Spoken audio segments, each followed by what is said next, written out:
Right, so let's get into it. Scoob, how you what?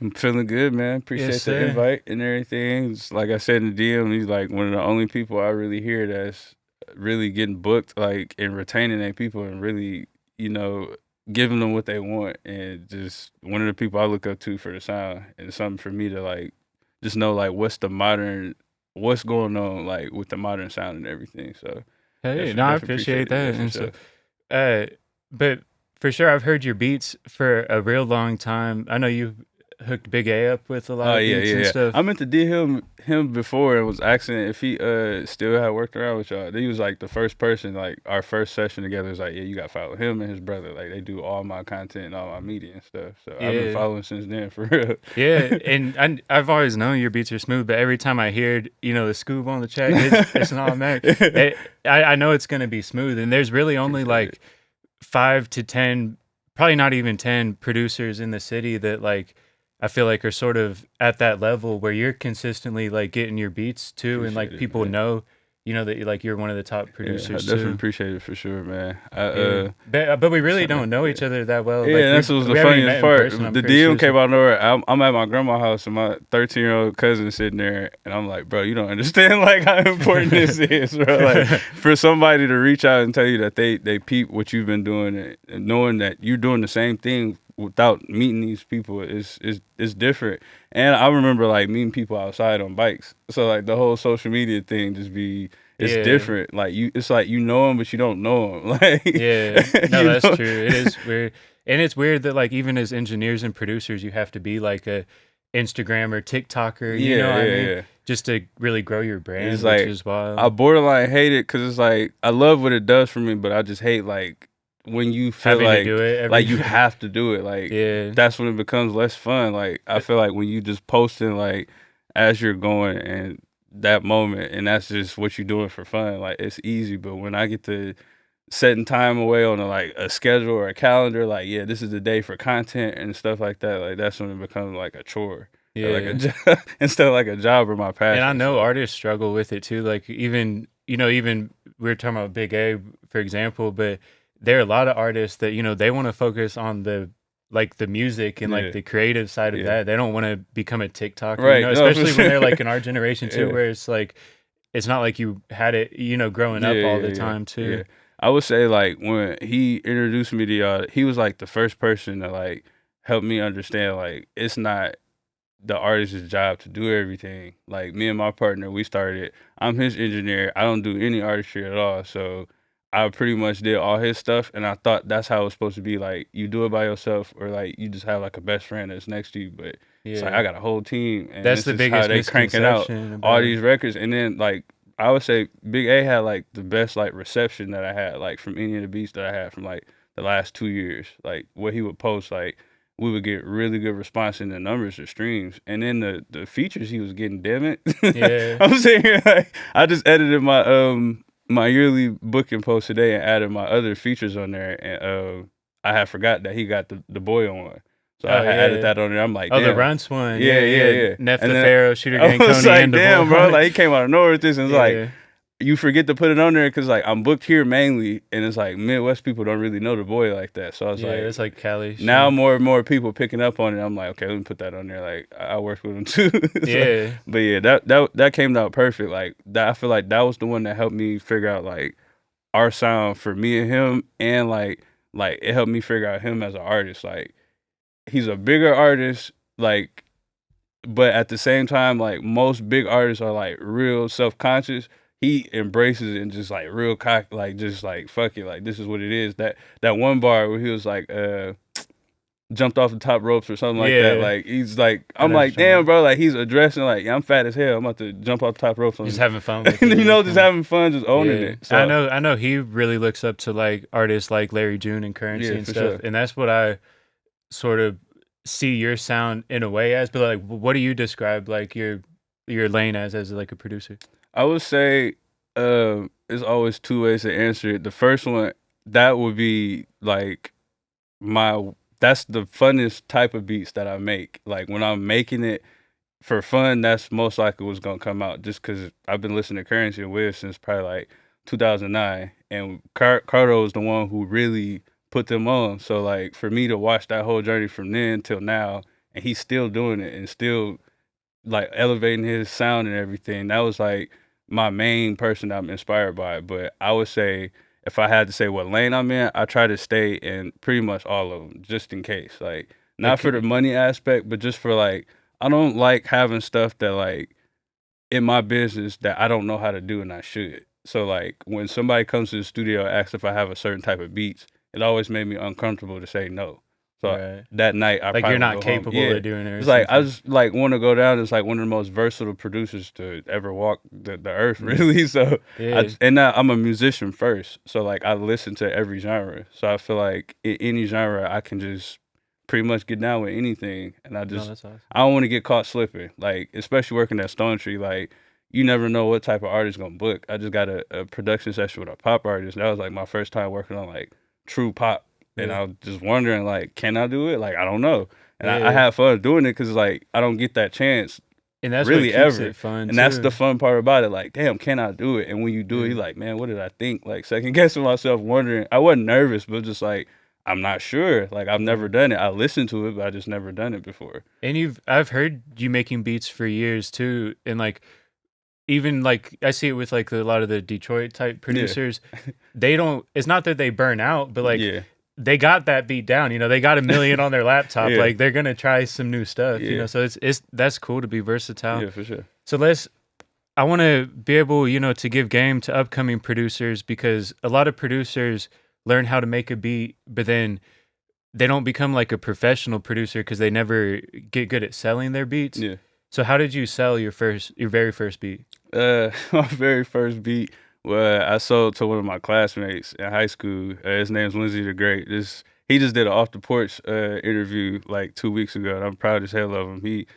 I always called him like the Master P of our city. Like he is an innovator. Like he creates headphones, clothes, like just stuff. Like he just was always a step ahead. But we had the same class. He was like the most viral artist in the city at the time, and he wound up buying a beat from me. And from there, once I made money off of it, I'm like, okay, like that was like a spark. Like I already knew I was gonna do it anyways, but that's like a motive to like, all right, like I'm here, but I want to keep going further. Like, how can I keep selling this? And I feel like I signed to Quest's studio in 2015, and we were just talking about this on the way here. I feel like I always just marketed myself the best way, and me being signed to a studio from the very start of my career was like my professional career, I should say. But I feel like that just helped me out a lot because it's so many people that's doing it, especially me not being from that and then coming into a game that was heavily saturated with producers and stuff already. I felt like everybody came to me because it was like, okay, he signed, there's a higher chance for me to get my song at least somewhere, not to go viral, just blow up. It's like I have a higher chance of getting some success with this song. So it seems more professional when you're like working in a studio. Like he ain't just somebody just on a laptop in a garage or something. Like he's actually signed in the studio every day, and I can book and get anything I need out of him. So I would say that helped me out a lot. And then from there, I just kept pushing and just. Well, you mentioned marketing. What specifically do you mean by marketing? Like, how do you market yourself as a producer? I would say my promotion. Like each beat I ever dropped always had like artwork to it. I'm Adobe certified, so I got a company now, and they help me out with all my stuff now. But at the beginning, I was doing all my promo by myself, just in case. I don't know what made me do it, but it's important. Like you have to, if you just throwing beats out there and just selling them just as is, that's the vibe that they get. But when each beat has a different art, it's like, okay, that's damn near a song right there. And then artists start getting smart, like, can I just have that art for the song because I actually wrote to what the song title is and it's damn near already done already. So it became like a hack for me. But I feel like each beat had. Would you upcharge for that? Yeah, it was like a little. Like for the cover too. Yeah, and then I would always discount it. I always felt uncomfortable like just charging full price for everything. Like, why are you punishing them for getting more stuff from me? Yeah, it's like it's bundling. Yeah, you know, like you're bundling like the different value you can give. Just knock off like a little 20, 30 or something, and then appreciate and that. And if you can engineer it, you know, then you're almost the one-stop shop. That's exactly what it became, and it's like everybody realized that, and it's like that's what the problem became, and that's what inspired me to start a media company with my partner, and it's better that way because we got multiple people on the team and we could spread that work through them. They get the money, we still What do you doing even our mean thing. by a media company? Like, We right now it's more of a music based media company, but we're venturing out to we want to be a one stop shop for everything, like law offices, automotive services, just anything people can need. Sports, like where doing a lot of businesses can stuff. come to you Yeah. to get their It's content in a like way? you just get content, you get a logo, you can get artwork, like, and then once you get into the music side, then we got all the stuff that we can offer for the music. But really, just trying to like we create said, something. the artists don't want to be TikTokers, so Yeah. the more they have that resource of like this is how they can get their music Yeah. out there without like having to be something they're not. You Yeah. know, that's cool. And it helped out because it was like it made sense for myself, so I knew it would work for my artist. But once again, like it would make me uncomfortable in the session if somebody came in and I know their aspirations and stuff that they're trying to go for, but they don't know the people. But I do everything, so it's like if I didn't do it, I at least knew the person who could do it. I didn't want my artist to have Right. nothing. You know, have like more of a network. if you to have get it this done. something and you got the money to pay for it, what's stopping it is the Yeah. person. So I would always fill in the blank or do it myself if I could. And I feel like that's what we were talking about. Like the biggest misconception with independent artists is that they do it all themselves. Yeah. When in reality, in Currency or somebody that you would say is like a super independent artist, they have a huge team. You know what I Yeah. mean? Like not the, it's like a fake team or whatever. He has like Yeah. management. He has Yeah. distribution. Yeah. He has different deals that help him with it. I'm Yeah. sure he probably has help with his content. He's not shooting all his music videos and editing them himself. It's And like just to be able to push it and distribute it too. Yeah.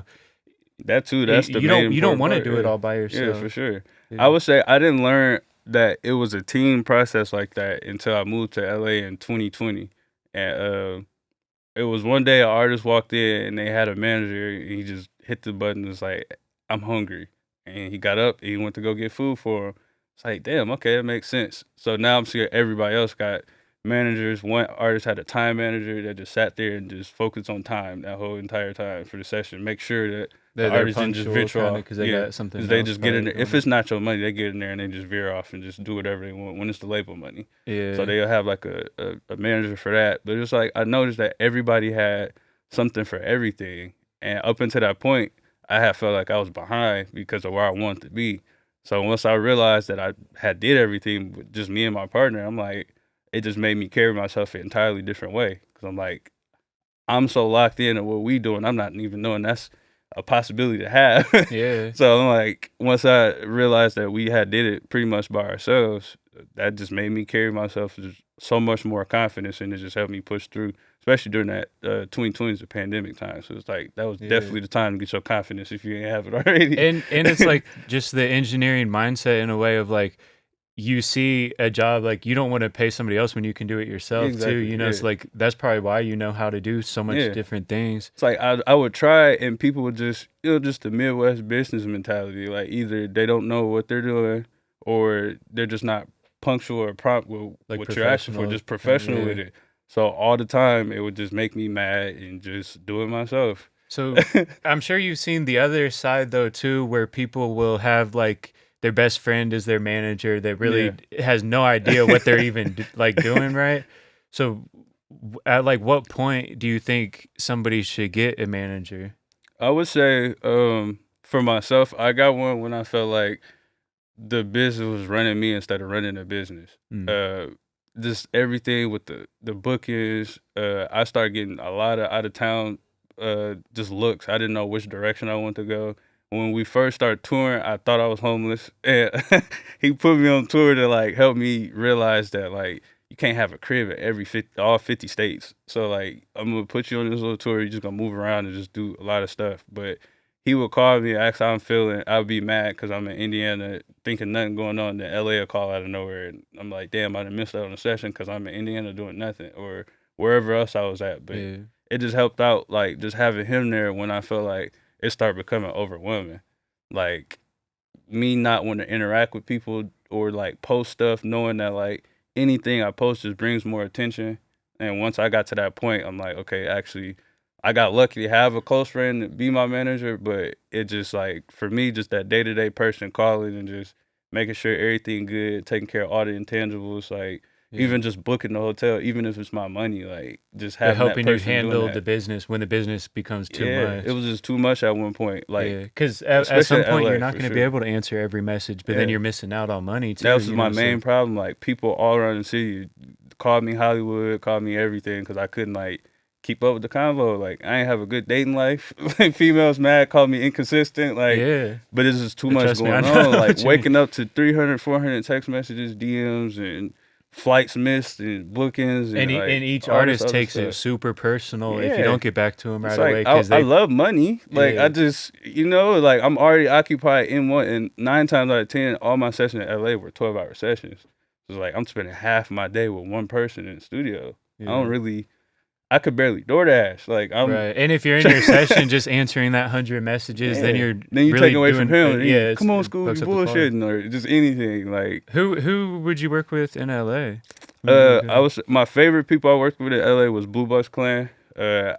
How I got plugged with them was just crazy. It was just I remember coming back from a vacation here and flying back out.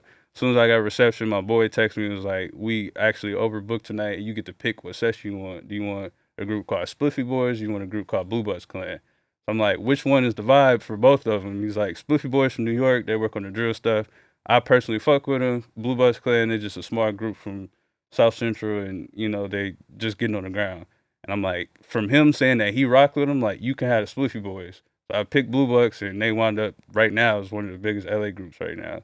So it's just weird, like how that all came about, and just from being in that one session, them picking up on my partner's beats and tying us both with the group, and then traveling with them, going to the mansion, like working with them, and just seeing a different lifestyle. Like that was my favorite group to work with, at least out there. No, that's exciting too, because that's what keeps it fun as an engineer is when you see big things happen Yeah. outside of just what Yeah. you do in here. And then just seeing like how their career took off so fast, like it was so quick. They came up in the pandemic. BlueBux? Yeah, they came up in the pandemic era too. So like it was just amazing. Like they would book 3 times a week, every other week, and all 3 sessions would be 12-hour sessions. So they would book like Friday, Saturday, Sunday, and they would take a break. They'd come back the next week. I would overhear them just talking to each other like, "Yo, you see that? KD just posted our lyrics. Russell Westbrook just posted our video." And then the next week, "Yo, so-and-so did this." And then one session they walk in, "Hey, can you load up these Mustard beats for me?"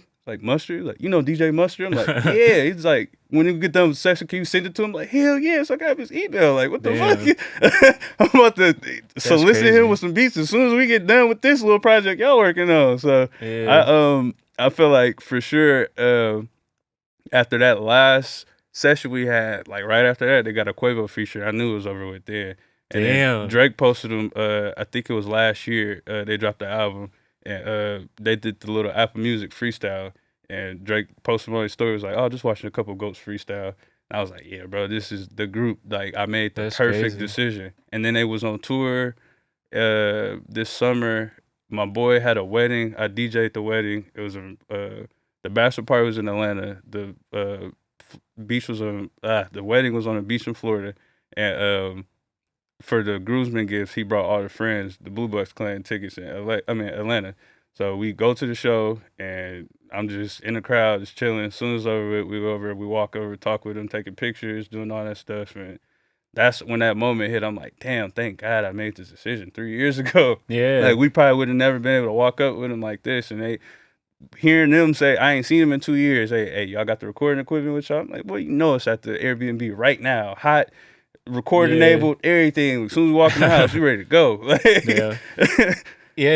No, but that's crazy. And that's the power of being consistent too, because you're talking about over a couple years. It's not like they just came to the studio for a month and then took 6 months off and then, dropped another song on DistroKid. It sounds like they were really like working at it. Yeah. And that would be my advice to up and coming producers too. Like, I always tell myself to ride that energy and that wave of that energy of that move. So when you make a move, from the time I made my first big move, something told me, don't post it the first day. I sat and waited for a whole week and watched how everybody treated me like anything else. I made that post that Friday about it being on the news station. It just went up. And I'm just like, from that moment forward, I always waited to post. And I stopped doing that as much just because I'm like, I'm taking that joy away from myself. So it's like, when I make that move, seeing how people react and seeing like how it's pushing me, that's energy to go to the next one and just keep pushing. The next thing you know, you're wrapping up a good year and you working on another one. So right, and you never know where that next year is going to elevate to. Like the next day, like my favorite quote for producers always was saying about that next beat could be the one. You just never know. Yeah, and that's the fun part about it. It's like it's the mystery. Like, is this the one, or is this the one that could get tossed away? Like, and it could be that one at 5 a.m. when you're about to leave the stew, but something triggers them you. In the like, magic hours. hours. I could cook up. Yeah, for real. From 2:00 to like maybe like 5:30 in the morning is my magic hours. Like, I feel like the world sleep. You just in an empty gym, just shooting any shot that you want. Ain't nobody watching. Ain't nobody. You're not gonna be embarrassed by nothing. You can try anything you want. You got time. And it's like ain't nobody text you distraction. The timeline dead because everybody sleep.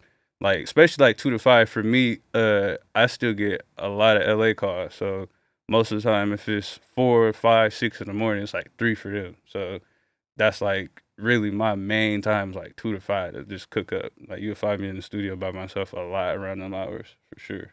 No, that's dope.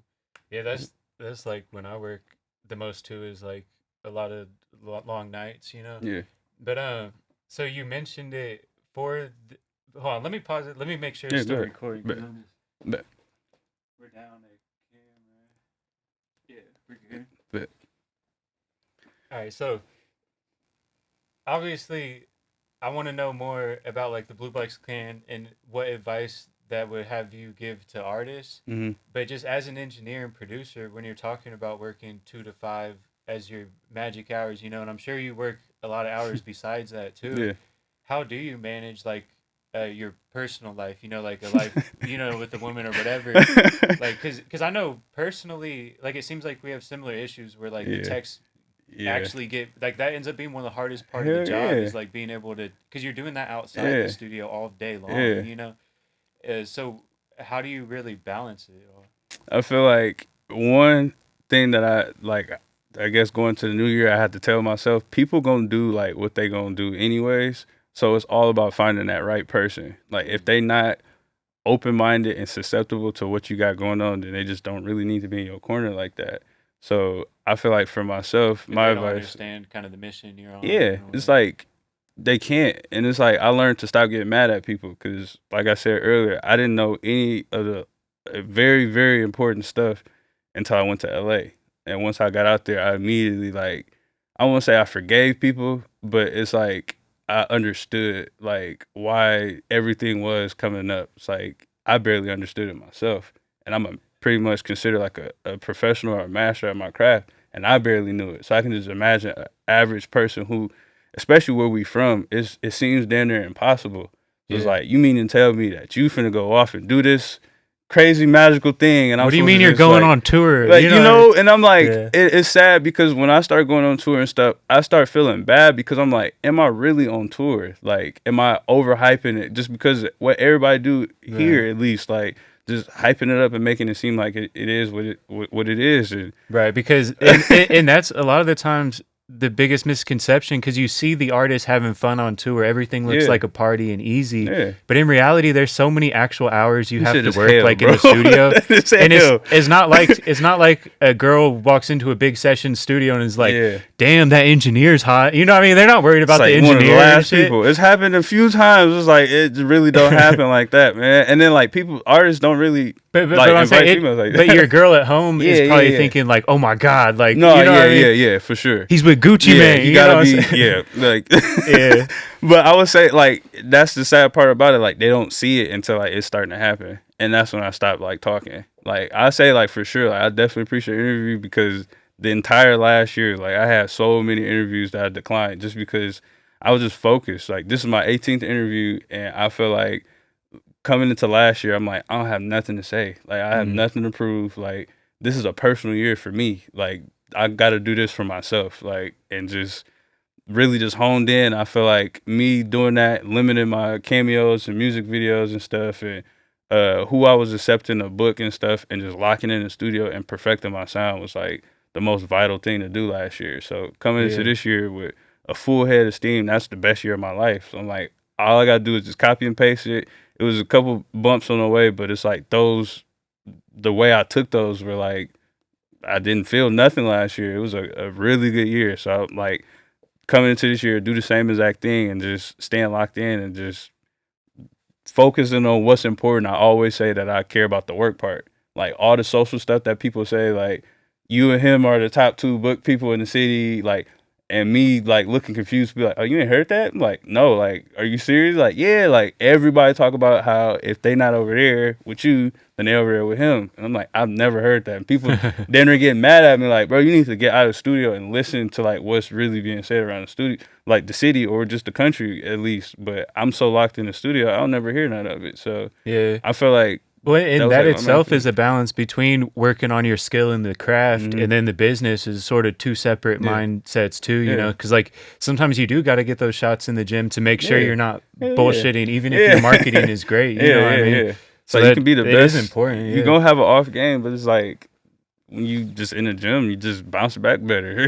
Like, Yeah, I just and it is possible, like you said, somebody that's just learning to make beats right now, you know, or is like in high school or something, and they want to do music, but they live in Indianapolis or they Yeah. live in fucking Iowa or some random place that you Yeah. don't know for music. Yeah. You can be successful, and Yeah. like labels will fly you out to work, Yeah, you know, hell and yeah. like you can build up royalties as a producer. Yeah, for and sure. There are a million ways Yeah. to get it online. It's You just know? now. It's so much easier now. Like I started producing in '07, so all I had was my best friend, and we started the same week. And it's like it was YouTube was out, but it's like for it to be an issue in FL, like it had to be a global issue, like for it to be on YouTube. So like a lot of the intangible stuff, and then a lot of the tutorials was like not our genre. So like for what we were And trying to sometimes do, they're just not accurate. it's You just know, not accurate on, at all. on YouTube, It's like, sometimes people just be and then capping. like ours, and the thing is, not think about it, like we really was looking on YouTube for tutorials on something that we crafted ourselves. Like we made our own sound. So it's like we're trying to find stuff, and it's probably out there for like the instructions for FL and stuff. But for us, like for our specific sound, you can't teach that. Like that's something y'all grew up crafting and enjoyed it so much to where y'all stuck to it and just perfected that one sound, and then start going out to other sounds and stuff. Yeah. So And you don't want to copy just what's hot. Like you Yeah. don't want to just chase the trend Yeah. as an artist or producer, because Yeah. then you're never gonna be the leader. You know, you're gonna be the 100th person with a Juice World type For beat. sure. You know, but if you make your own lane, that's where you become like a new creator, like Juice World at the Yeah, time. You know what I yeah. mean? Like because he wasn't just copying Yeah, like he just the like his 100th own person, vibe, yeah. like for sure. But Yeah. I would say like that was like was hard for me to start getting into that, like not necessarily copying, but being influenced by like or staying current with the modern sound. Because first the difficulties of we don't know. I could barely hear shit about myself, so I'm like for sure that I didn't know like what the sound in the world was, but at the same time, like once I start doing that and start doing type beats and just doing stuff, that's what helped grow it more, because people were like, I'm not sure what vibe that it is if I'm just pushing it out like produced by me. Like it's just open to whatever world. But if I set it to like what I think it is, they recept it a different way, and I feel like I have more success that way, kind of in a sense. Like it's always hard because you don't know what's driving the artist to buy that. Like, is it the beat? Right. Is it how I promoted it? Is it my name? Like, what is it? Like, Right. you just never know. So I can't say like if that helped But it is success or not. important to but kind of analyze it and figure Yeah. out what's working. yeah, You know? for my mind, it made me more open to listen to other people's stuff. Like probably like 2015, 16 when the sound changed and everybody got like Panda beat came out, and then all the other producers start mocking that one. My artist is bringing that to the studio. I'm down there intimidated, like, damn, like that's a complex sound. Like I don't know if I can do that. Like being intimidated, and then doing the type beats was what opened my mind up to saying like, okay, like you can still listen to it, you putting a thing on it, but that's not something you copied and pasted. Like you were influenced by that artist and this beat, but you still got your own like your sound. So Right. I would feel like that's another gem for up and coming producers as well. Like just finding out how to stay current with the times but still staying yourself. Like that's So let's the break number it down one thing. for the up and coming producers. What do you recommend is sort of the best business model? Like, do you recommend YouTube or selling it for like 100 a beat, or like kind of what formula do you recommend for somebody that's starting out? I kind of think it's still going to depend on like what the artist's path is. I mean, the producer and engineer's path is. But at the same time, like most of it is almost the same. But I would say starting off, like, I felt like when I went to college, I found 5 artists on campus. I gave them 5 free beats. I'm thinking that it would take the 5 artists. That first artist didn't even want the free beat. Like, he wanted to just do business. So my path was a little different, but it's like I still had that mindset of, okay, I gotta get something. I have to give something to get something.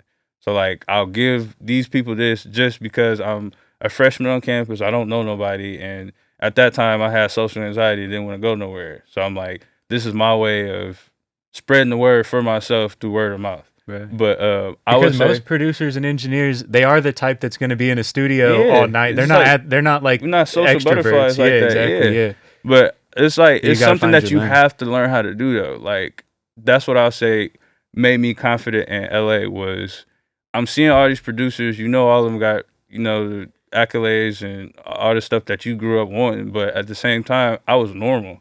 Like, all of them was weird as hell. Like, wouldn't offer people like water, like engineers, like Wi-Fi's funeral. I had heard of him, but I never like really listened to him like that. Mhm. And randomly got booked with him in LA, and all I did was offer him some water. And he's like, "Do you want to be my permanent engineer anytime I come to LA?" I'm like, "Bro, I ain't even pressed a button yet." He's like, "You didn't have to. Like, it's that courtesy of like, if I ask somebody, I'm so used to asking somebody what kind of water. I mean, like, do you want some water or whatever?" And most people would say like, "Oh, what kind?" Or like be like real prissy, like LA type shit. So he was like, "You normal?" And I told him I'm from Indiana and my family is from down south. That's how I found out he was from Florida.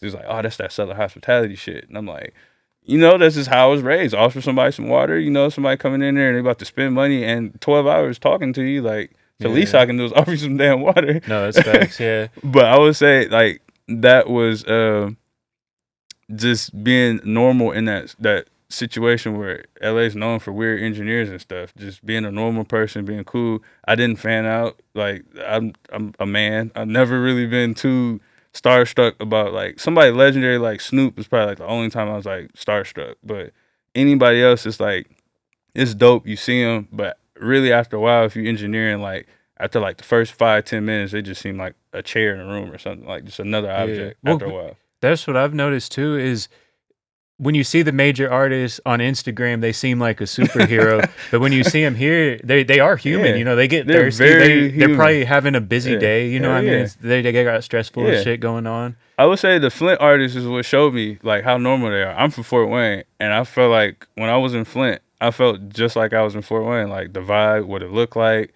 Flint's extraordinary though because of how small of a town it is for so many big artists. For so many big artists, that's crazy. The first thing I always ask all of them. Like, damn, how does it feel, man? Like, y'all on top of the world. How did y'all do it? You know what I mean? Because I know a bunch of small towns that want to do that. It's the sound, like it's trendy. It's like they created their own lane. The shit talking for sure. For sure. I work with Grindhard E, and he's the creator of shit talking. I thought Rio was the one who did it, and Grindhard opened up in an interview and said that Rio opened up in an interview and said Grindhard was the one who started the shit talking era. So that for me, my favorite rapper is Wayne, and it's like I enjoyed listening every bar. You just didn't know what to expect. Like, you just on your toes, like eat the whole song. For Rio and everybody out there, they're just saying the most off the wall shit.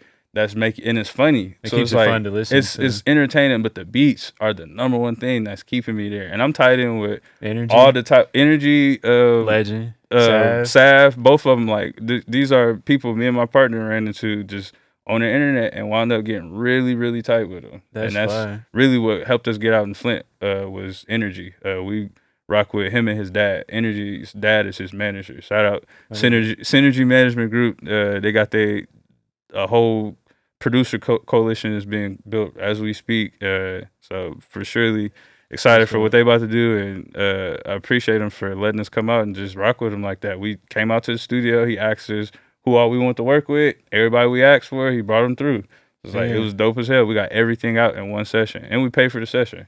It was like you just gonna have to do that, like just to get out there. Now I'm texting them like RTV Capo was Miles Bridges' best friend.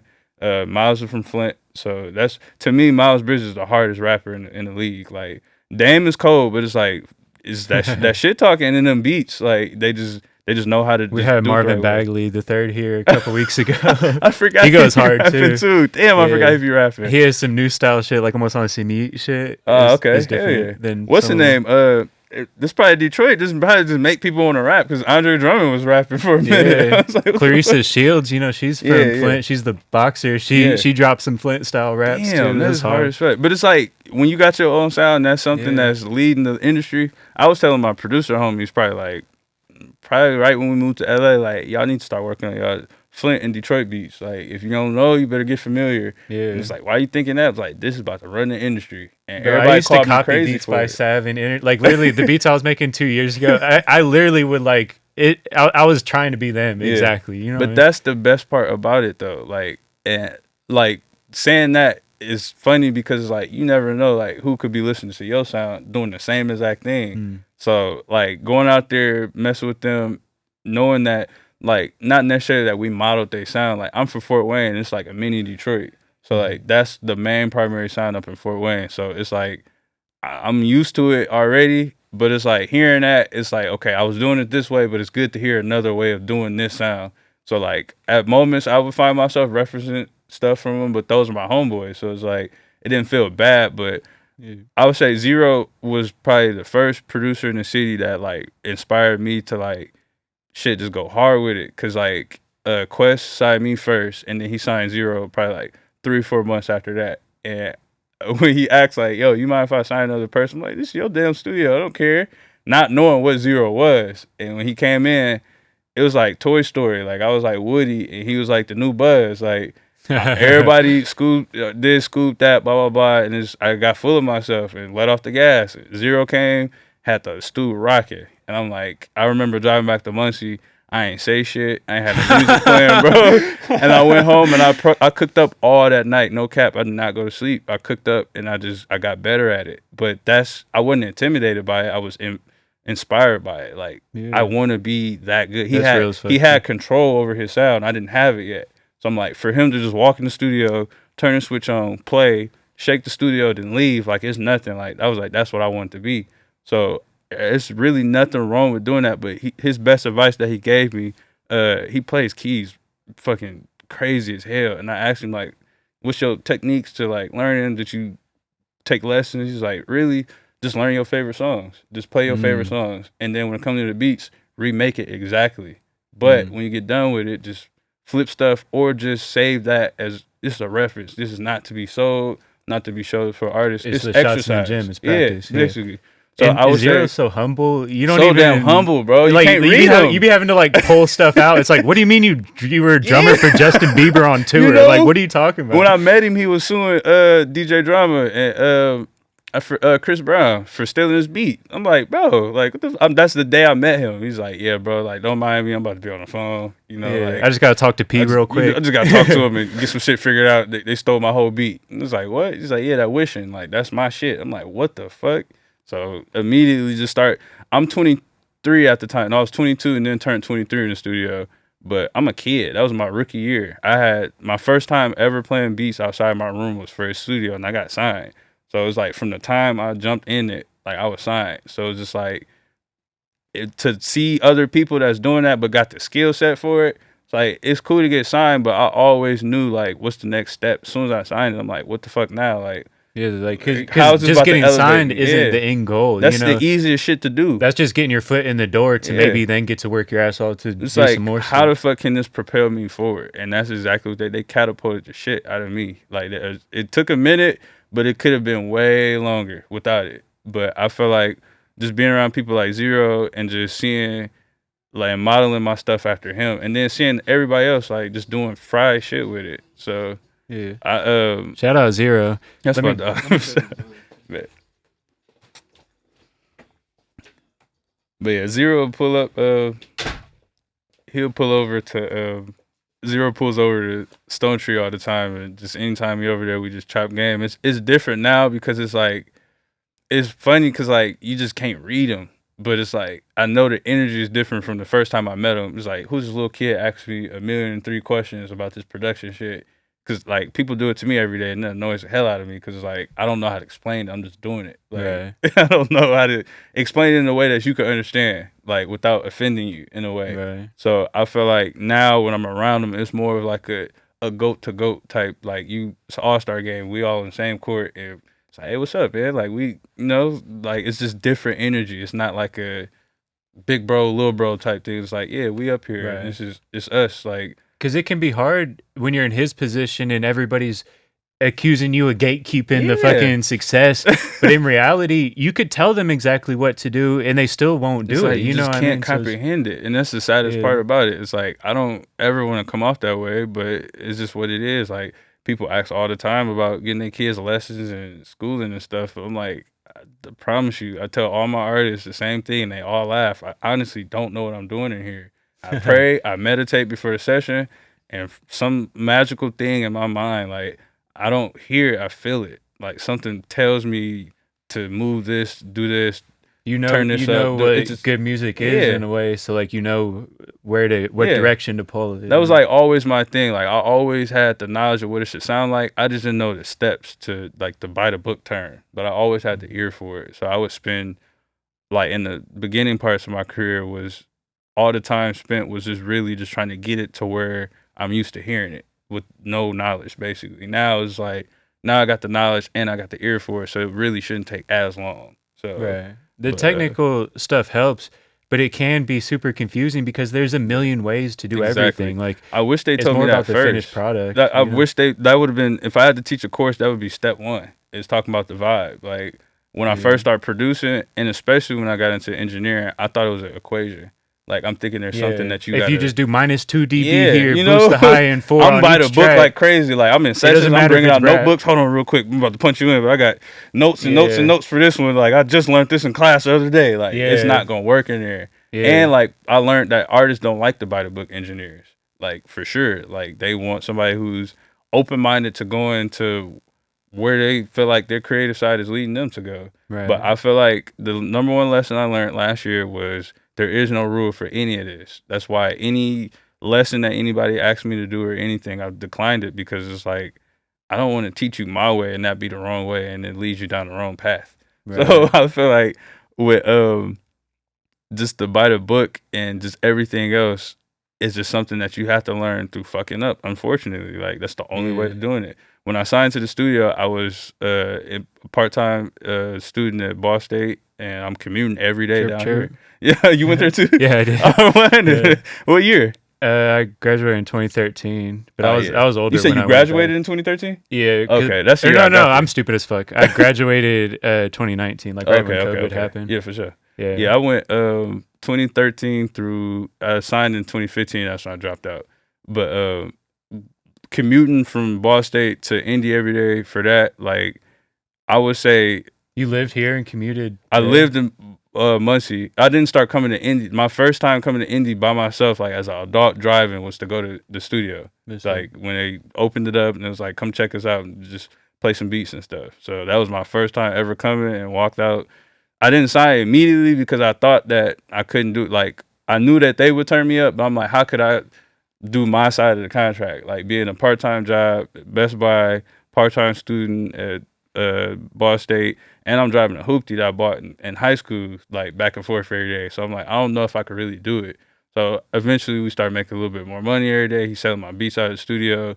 Then eventually, like a couple months later, I'm making way much more money than I ever expected. And I'm like, it just makes sense for me to just go ahead and just take the chance, sign, and then just go ahead and just drop out. But leading up to that, I feel like the things I was noticing that caused me to drop out was something I would learn in a semester, I would learn in a day, if not a week in the studio, like side chaining and stuff. Like I used to take 3-hour workshops with my You were in Ball State, you were a music production student? Music media production major. Damn. And then minor in business. So and then I dropped the minor and then I just went full time, all just straight music media production. And I just know for sure, like I would take 3-hour workshops with my professor about sidechaining alone and still be confused. And then one day I'm in the studio working with him and he was like, yo, you know you just sidechain, right? It's like, I did? He's like, yeah, like you did that, led that to that and that. You didn't set up the bus the right way, but you technically you're trying to sidechain is what you're trying to do. Let me show you exactly how to do it, and that's all it took was that one thing, and I'm getting paid for it. Yeah. So it's like, for me, it was easy. I'm thinking, okay, well, I came here to get further in my career. I walked out with a deal. and I'm getting paid for it, and I get recognition. I don't care for recognition, but it's always good. So Right. it's like those are the three things you could always ask for your job. Like, and a degree doesn't guarantee you a job. for sure. You know what I mean? Because you can learn all this stuff, but if you're not hands on with it, you're not actually like learning. You know, it's like if you're teaching somebody guitar, they could learn during the lesson, you know, but then if they don't practice throughout the week, they're not actually learning it. They're going to be at the same level, you know. Do you play guitar? Yeah. I started playing guitar when I was 9. Really? So you said lessons. I was like, man, that just took me back to 4th grade, man. Like, every Monday I would have practice. I have lessons, and then every day I would have to practice for about 30 minutes. And if I didn't practice, they would double my time for the next day. Really? And my thing starting off playing guitar first, you know, your fingers are killing you. And I'm 9, so I'm like, bro, fingers down there not even formed yet, and I'm tearing them up. Like, it was more painful. Like, it wasn't the sitting down part. I loved playing the guitar. It was actually distracting. They took it away because I started doing bad in school. Like, I got real bad tunnel vision. Like, when I see a goal, I just can't see nothing else. And now I'm flunking school because I want to master guitar. But it wasn't the fun part for it. It was just the pain. I'm like, damn, this is actually painful. Like, I want to practice every day, so I don't have to do it an hour tomorrow. But they would just own it for sure. Like, but trying to learn it. Who was on it? Like, who were you doing your lessons with? It like, was that strong about it? It was my parents were the driving force behind it, but my teacher was he was a teacher, but I was more scared of my parents at home. It's like were they musicians? Only sing. My stepdad is a keyboardist and lead praise and worship guy at our church. Really the main sound guy. He doesn't run the board, but he has a mic that he talks to the sound guy and talks to a whole 7-piece band, like how to do it. So, and his first job was at Sweetwater. First job when he came in my life, that was the first job I remember. But he worked at Sweetwater, so we would be at Sweetwater all the time. That's fun. And my biological dad is a DJ. So like the DJ side, the passion and the knowledge for samples of the music comes from him, and then the production and the engineering side comes from my stepdad working at Sweetwater. So it's just like a perfect blend. Like, what happened? Born to do it. Yeah. And then just one day we was at Sweetwater one day. He was taking probably like an hour and a half. I walked over to the little beat machines, and I just like pressed the button. It's like a movie. Like, it just felt like that was it. Like, this is something I want to do. I was 9. I'm like, I'm still got 1,000,003 ideas what I want to be when I grow up. But like, I'm still gonna be in the NBA too. Like, and, I'm like, I'm gonna play for Orlando Magic. I knew exactly what I was gonna do. I'm like, I'm gonna play in the NBA. I'm going to the Magic. I don't know why I thought you could pick where you could go. Yeah, me too. I was like, I'm gonna play for the fucking Phoenix Suns. I don't know why I was so obsessed with Florida growing up. Then I started going down, and I was like, yeah, I can't live down there, bro. It's too many distractions, bro. I'd be probably one of the top NBA busts of all time moving down to Florida.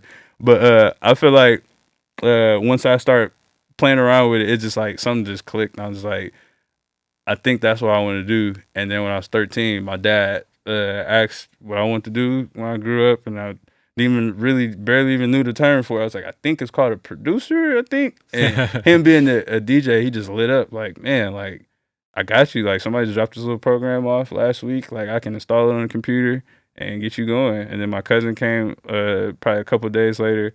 I'm showing him like, yo, look what I'm doing. Like, I'm making beats. And he's like, damn, that's dope. My dad asked him if he wanted the program and gave it to him. He went to his crib, found helly shit that I didn't know you could do in the DAW, and he came over and played beats. For me, I played beats for him, and he was like, what you think about that one? It's like, it's nice. I feel like the drums could, lose a little bit attention or something. And he like, for you, I feel like your keys was trash and your drums was hitting. So like, for this next one, why don't I start with the keys and then you do the drums? And it's just like, from that day, it's just like, I can't see it without it. Like, I don't know what my life would be without him or without a partner alone. Cause this shit get wicked if you let it, bro. Yeah. It's just knowing that like you got a partner that like I can give him anything in the world and just like turn my phone off, go to sleep, go in a coma if I want to, and I'm gonna wake up and everything gonna be 100 when I get back, like, for sure. Like, he has every aspect skill that I have. I look up to him and say he's better. He looks up to me and said that I'm better. So we're just two driving forces just elevating together. No, that's dope. So I feel like that's really the main thing, like, for the workload for the company. It's like I couldn't imagine doing I did everything by myself at one point, and then he started graphic designing and doing stuff. So we start collabing. I'm like, shit, I got sessions, I got beats, I got old and all this other life stuff. Can you knock out this cover for me? And then he knocking it out, and artists Because want to keep coming you back. don't want to do everything by yourself. You want to grow your business to the it's like point when you you're a can't do kid. anything by Yeah, yourself. like when I first started, like when I first signed, that was my most selfish year of like I wanted all the fame and glory to myself, and then I start realizing like down in it, it just didn't feel right. Like after a few months, I'm like, how can I get my man the same type of deal? How can I get money with him? I've always got money by myself, but it's just like getting money with a group of people has always been the issue. Mm-hmm. It's always been me and my day one, always. But it's like when we go into other situations, it's just like after a while we start thinking if it was ourselves. I'm like, it can't be us because we could pay somebody to go out and go find a freaky story about it. It's like it's nothing you can find. We some of the most normal people. Like we really don't care for too much. Like we don't really like attention like that. And we just craft it on work and family, like and just what we want to do every day. So it's like it's not really too much room for us to like really mess up like that. But and you're lucky you found a friend with the same drive too, exactly. because I see it a lot with artists that get like a group of artists and they're trying to help everybody make it. But in reality, there's only one talented or two talented artists in the group, and the rest are just like there to just be support, a rapper. You know? Just like, but it's not like it's like. But you need, if you have a team, you need everybody to be driving hard. You know. But that's like for me, like that's I would say a huge part of my success is like you can get it by yourself, but to maintain it, like I probably would have been Blue this a long time ago. Like he's probably one of the most direct. Like I love him that for that reason, mainly because he's direct and he just has no issue telling me what's wrong. Like if I'm doing anything wrong, like he's a person that's gonna check me. Like sometimes I get in these moves where you know the business pisses you off and you know the positioning you in, you get Twitter fingers, you get to going crazy and just talking your shit. And he the one who will call me in the middle of the night, 3, 4, hey, take that down. Like you about to scare the business don't away. fumble like, the you whole know, bag. Don't fumble the bag, like getting too attitude like in it. Like just from my background growing up, not feeling like you had a voice or coming to a city where you wasn't from and had to make your way in there and then to even be in a conversation, like you feel like you gotta say so much, but he's the one who's like, you gotta say shit. And you can't take it personal, you know, like I feel like you guys move more professiontle than like being able to let somebody get you way out of your element and like have you start tripping. Can't let them knock you off your block. And that's it'll happen, but it's like that's why it's always good to have a friend that'll keep it real with you. Anybody else is gonna have yes men to let you crash out and then laugh at you when you fumbled the bag, like instead of helping you pick it up. So I feel like that's really my main thing for last year. Like we had a meeting last week in the studio. We got a lot of new faces and everybody's just telling everybody how they feel about each other. And what I'm hearing about myself is funny because I didn't come up that way. Like last year was the year that I implemented that, and that's why they're saying that. But it's because of my right hand, like just what he is. He's a silent assassin. And that's what the newest person yesterday was like, I know you as a shooter. Like you're one of the head engineers, but you barely speak. Like we didn't talk for like a week for the first day. I didn't know she worked there. Like it's so many people that come in and out of the studio. Like as soon as somebody get a conversation with me, they stick and they just won't like move. And then we got the media TV. Everybody got an ad and stuff. And you see my face on there, and you see me in real life. It's like they almost become like starstruck a little bit. And it's like just because you seen me on the internet or on the TV or doing like just extra stuff, like I don't really like talking to like no like just for no reason, basically. Like everything could lead up to something, but it's like I started noticing the more I was talking, it was leading me to more bad like business. So it's like I started becoming real silent, real picky on who I was booking, like just all types of stuff. It's just the business, like it's a weird business if you let it. I heard Mom Family say it one time, but like he doesn't want to work with just anybody because he doesn't know if you'll still be rapping next week. You know what I mean? Man, that's especially like when like when you know like you've been doing it for years. So like if you know you don't want to like just throw everything to somebody that's only going to be there a week and then give it up. You know? That's what was happening to me in LA all the time. That's when I came back home. That's what made me the way I was last year. From like May to like the week of Christmas, like I just disappeared off social media. I feel like for me, like I had a family situation happen and I needed some stuff for myself, and I do all this traveling, do all this work, and at the time I had like at least 400 artists. I feel like for me to not get at the bare minimum what I needed at that time to help out, like was what made me shut down. It was like all this shit is a facade. I hear my name all day, every day. People gas me up all day, but it's like if you really had that love when I needed it, And it's not even asking you for something that's like, hey, let me borrow something. It's like, no, you owe me this. Like, but you're just running off and just doing shit. And I need it for a family situation right now. Like, it's not even about myself. I'm always good myself. Yeah. But like, I actually got to step up and do some shit. You're not there. So like, for me, that's when I like shut down and I just disappeared. My goal was, I didn't think it would be 5-6 months, but I just wanted people to forget about me. Like, I wanted to not post on stuff, to get my mind together. Everybody needs a social media cleanse. But from the social media cleanse turned into like, dinner like this. Like, it's less attention. People still asking where I'm at, but like. And you're still working on real things. Yeah, it's like people don't understand. Like, bro, I'm not thinking about Scoob Stacks right now. Like, I am. Me being a family person, they're calling me by my family name in this situation. That's how I know it's real. If it's some jokey stuff, my family called me Scoob since I was like 3 or 4. It was like, if it's something serious, I'm getting called by my government right now. This is some real shit. So like, I feel like for me to not get that is what made me that way. And then coming into the year, I just decided, I remember praying, just saying like, I'm gonna be turning on a lot of business, but as long as you got me, just pick up my slack for me. Like, and just make sure I'm good. And that was the best financial and mental year was last year. So I really just like became that through my best friend and the world making me that way.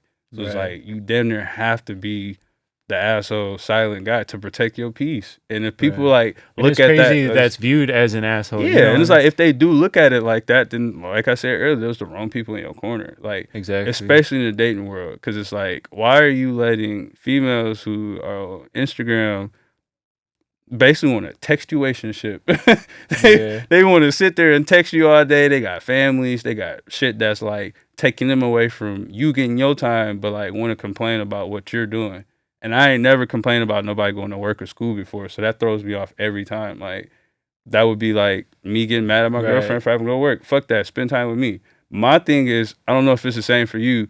Mine's is in the daytime, it's my free time to do shit with a female or do stuff. People work day jobs to pay us. So like, most times it's going to be at nighttime where I'm booked. We do have control over, like, now that we're at a good point where we can really just post something and get booked. Like, now I know I can like have a little bit more leeway of like booking, like, okay, my Friday nights, it's not bookable type shit. I'm gonna spend time with her or like something. Because you do have to schedule a day off, because when you accept the last minute ones, the burnout gets quick. And it's like, that's what was pissing the females off. And it was like, at first I was getting mad, but it's just like, I couldn't be mad. Like, I would be shitty as fuck if I hadn't waited for this moment all this week. And then you finally get there, work kept me over. I'm gonna have to link with you next week. I'm actually booked out of town. This is my last night here. Like, it would piss me off too. So I'm like, I ain't really mad at it, but I just never quite understood like when they cause hell though. Like, and when they see you cooking up on your laptop, it's different than like if they knew you were at McDonald's clocking in. You know what I mean? Like, and that's why I always tell them, I'm like, you have it really the best with people like us. Like, you got people that would have to work damn near 2 warehouse jobs to keep up with the money that we make. Like, they can't text you. They can't call, like, I can still text. Right. I can still call you in between my breaks and all that. Like, you really got it made right now. It could be really, really worse. But one thing that always made sure that I never thought of anybody in like competition, like the dating world, it's either you just can't have both. Like we can balance everything. It's either if somebody got more money than us, then they don't have more time. If they got more time than us, they don't have enough money. So it's like, it's one or the other with the females. Like, if you can find one who will take both of them, that's the one. But it's like, at the same time, like, I ain't never complained about nobody having to go to work. So it's like, the way I explained to my grandpa is like, they want you to have these things, but they don't want you to go do the thing that caused you to have these things. Yeah. It's like, it just don't fall out of the sky. And this shit is expensive. So it's like, I got to go do either this job that's legal, I can pay and have all the flexibility in the world. I got to go do something illegal, or like go do some shit that's going to take time away from me. And you're trying to level up to where it's a whole different thing in the future, So it's, you do have to, like, it is a balance though. And that's true with even the artists. Like, when you work with somebody that's your friend, they see you as their friend. So this is like, this is a fun time, but in a way it's your business too. So like there will be people, that are like, no, let me get that deal because we're boys or whatever.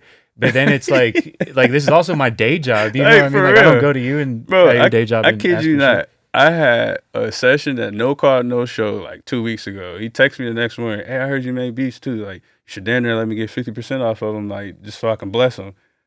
Fool, you didn't show up to one stream of my business. Now you finna come to another stream and try to get half off that so you can ruin that too. It's like no, and probably bro. not even give credits because most artists don't even do it, like right? that's them be the ones that steal the one. That's what killed me the most. It's my least favorite thing about the job is the people who take beats. Like I send all my shit snippeted, and it's crazy that people still try to steal them because it's like you gotta copy and paste it, and all my tags have. I mean, all my snippets have at least 3 to 4 tags in it. So if you copy and paste it, now you hear like my name 6 to 8 to 12 tags in the song. And it's like if you want that for your professionalism, that's on you. Everybody's hip to the tags, like and what's going on. Like you used to be able to get away with the purchase your tracks now tag. Like you hear that shit on there now. It's like, oh, he's a beginner.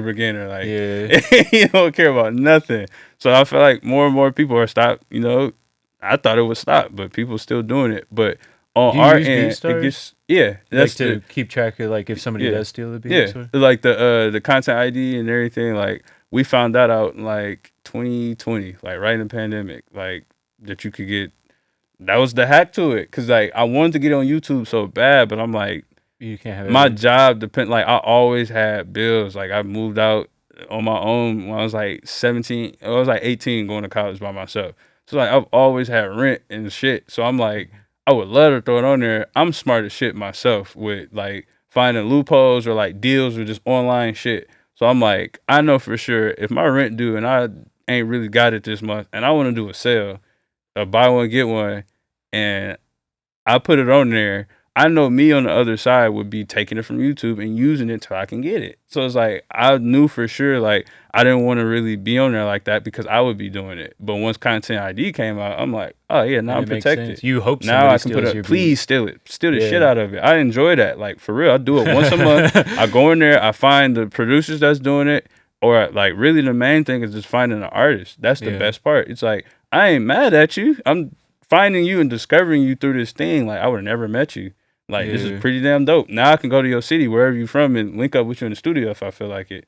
And knowing that like either whatever city they in or whatever the surrounding state you got business in. So it's, I can go whenever I want, anytime I want. So I'm like, so it's like the main thing. For those artists though, because I see it a lot too, and I think it's a big thing in Indianapolis because even the big artists aren't set up business wise, you know, to where they're like international. Like they're not really running it on Spotify and stuff.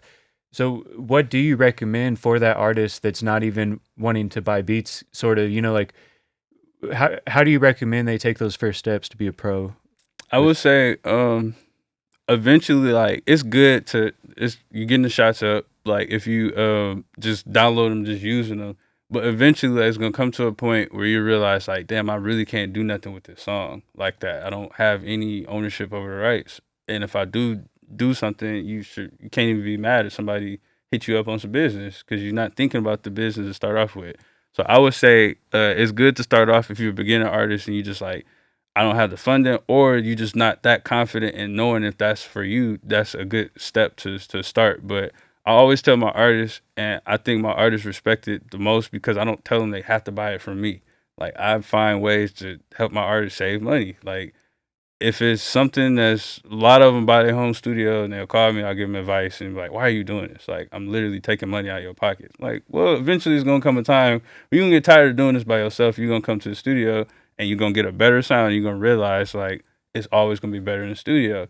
It's good to have your personal setup at home because you're getting the ugly vibe, like especially people who are self-conscious about the way they look and sound. Like, in the studio, they can't get comfortable past that part, let alone like venturing out and experiment with the music. So I always tell them like, if you can get your own setup and do it at home, you're saving money because you don't have to spend as much time in the studio experimenting. But it's like you just gonna have so much more success. Songs like the quality is gonna be so much better. You have a reference. When you just write it out, you forget how you say you said it and all that. I always tell them at least like a voice memo, just so you can at least do stuff. You catch me in the corner every now and again doing. I even recommend BandLab. You know what I mean? Even though I try to say don't drop the BandLab song because it's not going to sound great, you know. But it's like that's like one of the best. That's one of the best inventions that I will say. Like a lot of the engineers, producers were scared of it because they thought it would take us out the game. Like, no, you have to understand, there's only so much you can do with it.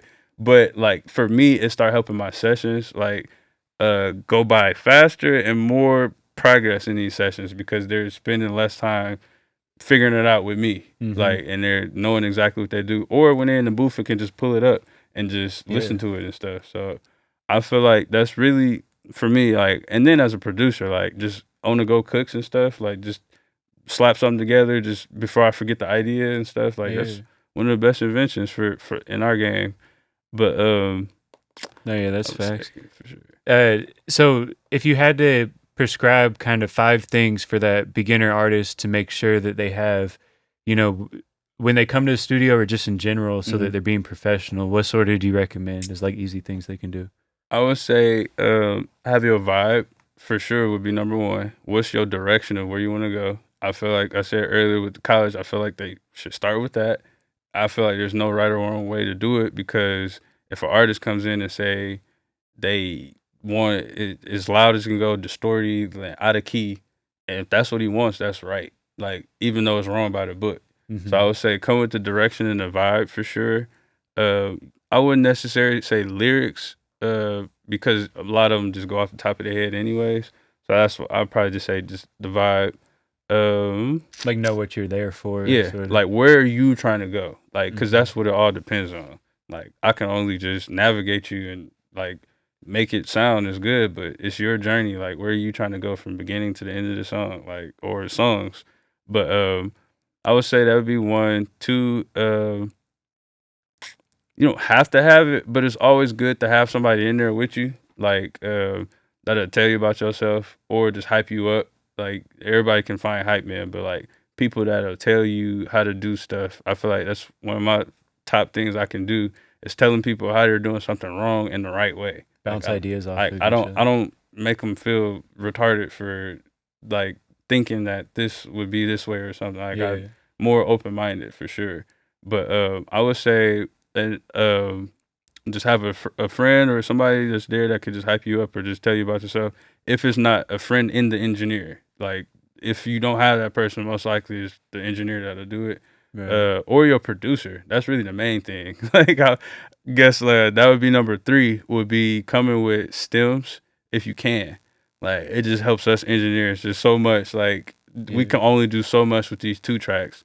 So stems, because you will get a better sound. Your voice will sit better in the beat if you can adjust. It's just like we can turn like most of the time like it depends on the artist and their voice, but if they got a higher pitched voice and you got a Flint type beat and they got a lot of violins or strings and a high pitched clap, it's all in the same pocket of the EQ. So it's like if I take that down, now I'm taking the nutrients out of a clap or something. Now it's getting drowned out, and it's like where's the primary drum at? So I would say that would be my 3rd one. 4th one,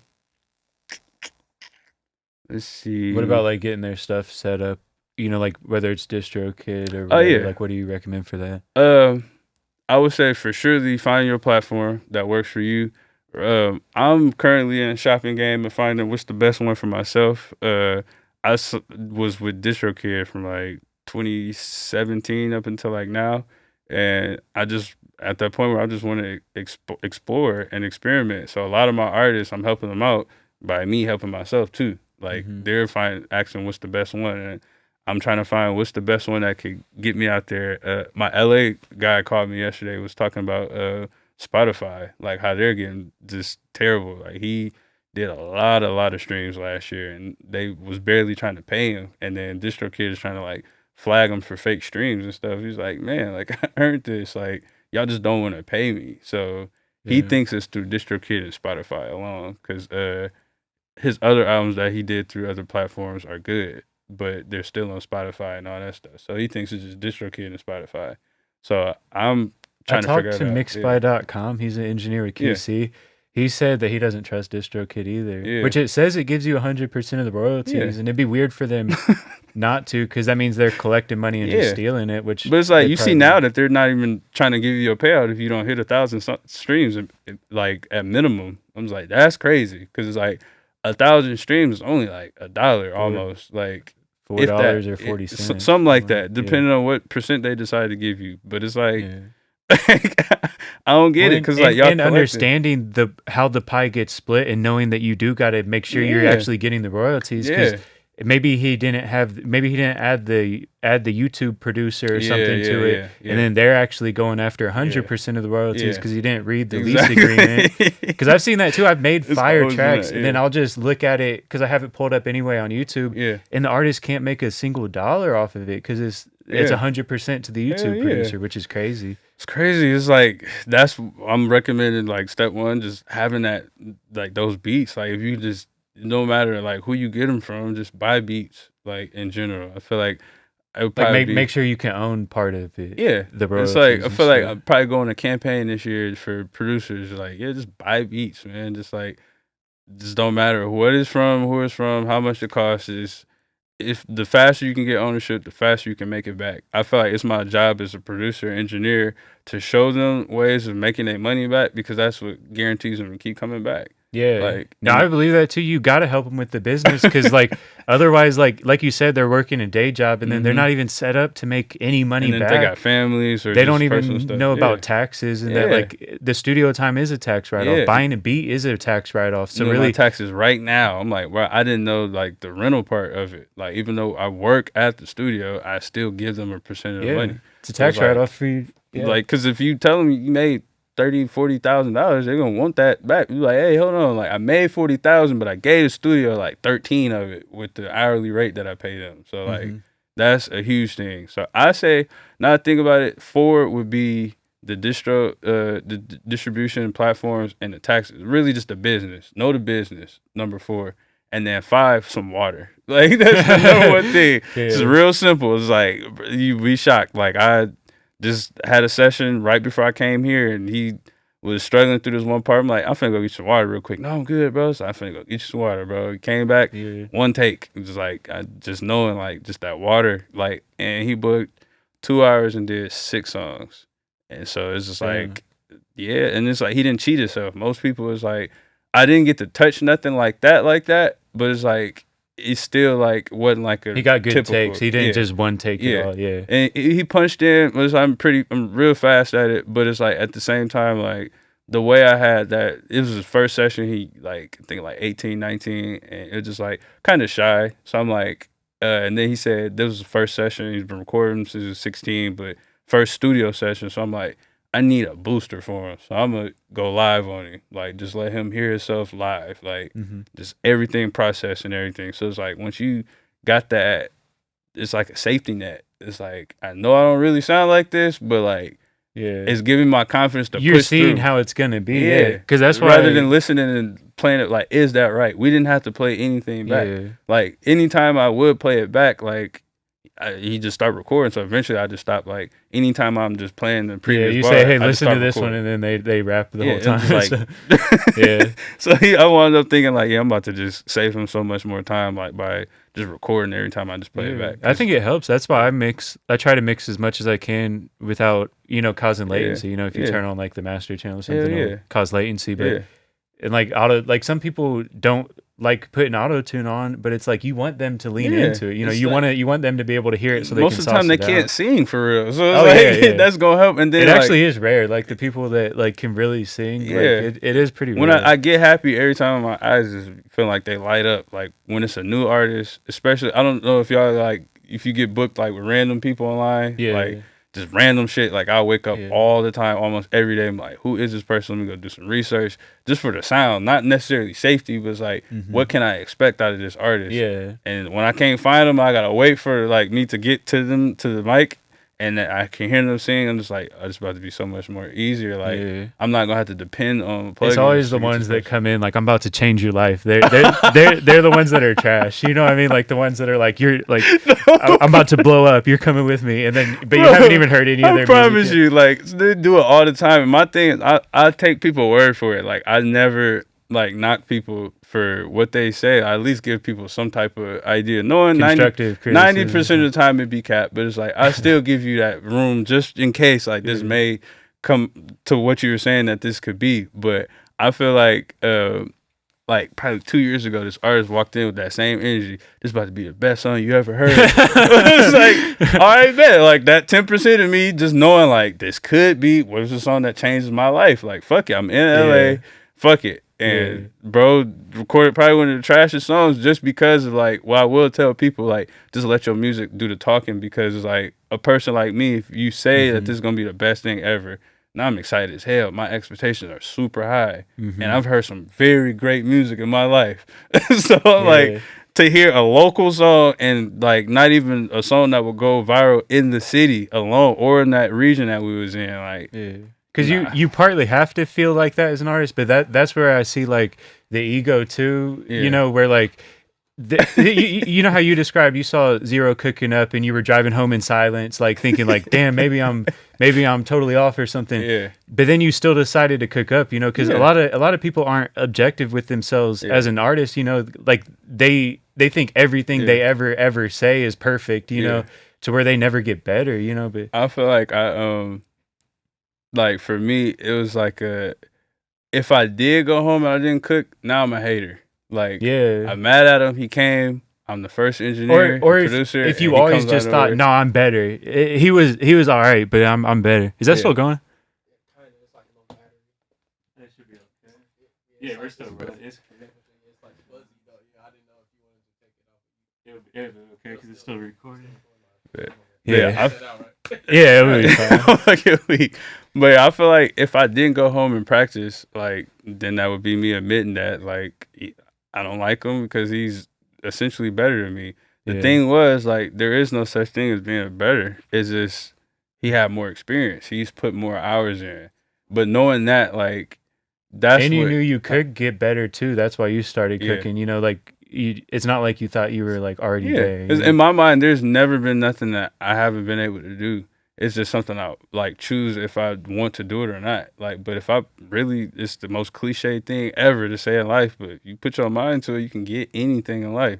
So I'm like, if he came and shook this studio like this with raw talent, I can go home and just practice and be that one day. Just it probably won't be tomorrow or next month. I don't know when it'll be. I'm still not at that point, honestly. And that happened in 2015. Like, but it's just like, for me, I feel like I say that I'm not at that point because I know what I do every day. Like, my original goal is to start the day practicing an instrument first. Like, you can't lose that way. If you start with an instrument and then you're going to a computer, like, most people can't go the other way. Like, you can make beats in a computer all day, you get an actual instrument, don't know what to do with it. You've probably never seen it before. So I feel like for me, like just staying at it and just working every day and just thinking of that in my mind, like I know I can do that. And then, like I said, I met him. He's suing DJ Drama and Chris Brown. I'm like, bro, I want those issues. Yeah, literally. And there's always like a goat out there, you know. And like you said too, there's always somebody working hard underneath you too. So where like you can't worry about. That's like, what kept driving me for sure. It was like the big ones gave me the motivation. It gave me the hope, I should say. The little ones is what gave me the drive, the fear part of it. Like, it's probably somebody that's like if you don't work your ass off, you're not gonna get it. Yeah, like somebody somewhere, it's a little kid somewhere, and they're getting younger by the days. Like for producers blowing up, so it's like 16, 17, 18-year-old kids ain't got shit else to do but sit at a computer all day. Like I got real life shit going on, and then I'm an engineer. So while I'm doing that, it could be somebody that's coming from my spot, and there could be a whole new style, you know, to where if you're not listening to what's it's like new, that's when I just like what I was saying earlier about just like keeping my ear to it, and like even though I was a hermit crab, just knowing like I call it a seasonal ear. Like I know when to listen to stuff. Like when it's time for me to listen to nothing but me and my artist stuff, so I can lock in on our sound. And then when we get done with our stuff, where we're like more got time to think of like what's open and everything else, like what's really going on in the world. Now I can bring it back to my artists and we can work on our stuff that we got together. Like brainstorming kind of before you're just like, what's the direction? What's the vibe? Like, what we doing? Like, I feel like right now, like, I really don't know what the sound is for 2024 for myself at least, or just even the industry. So I feel like for myself, ending it, there's like a fucking buzzer beater. I'm up 30 points already.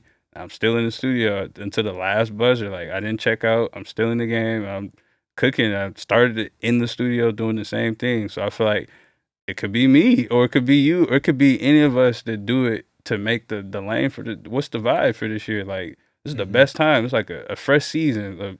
Like who's the good team, who the bad team, like what plays working, what plays ain't working, like what strategies and everything. It's a fresh slate. It's like the best feeling ever. It's like, but I'm so used to coming off bad years with good New Year energy. So it's like now for me, it's like I want to go back to back with it and like then continue, go 3-peat eventually and then just keep going. Like you said, when you put your mind to it, you can do anything. So call it right now for the new year. You know, what's like a big thing you want to accomplish?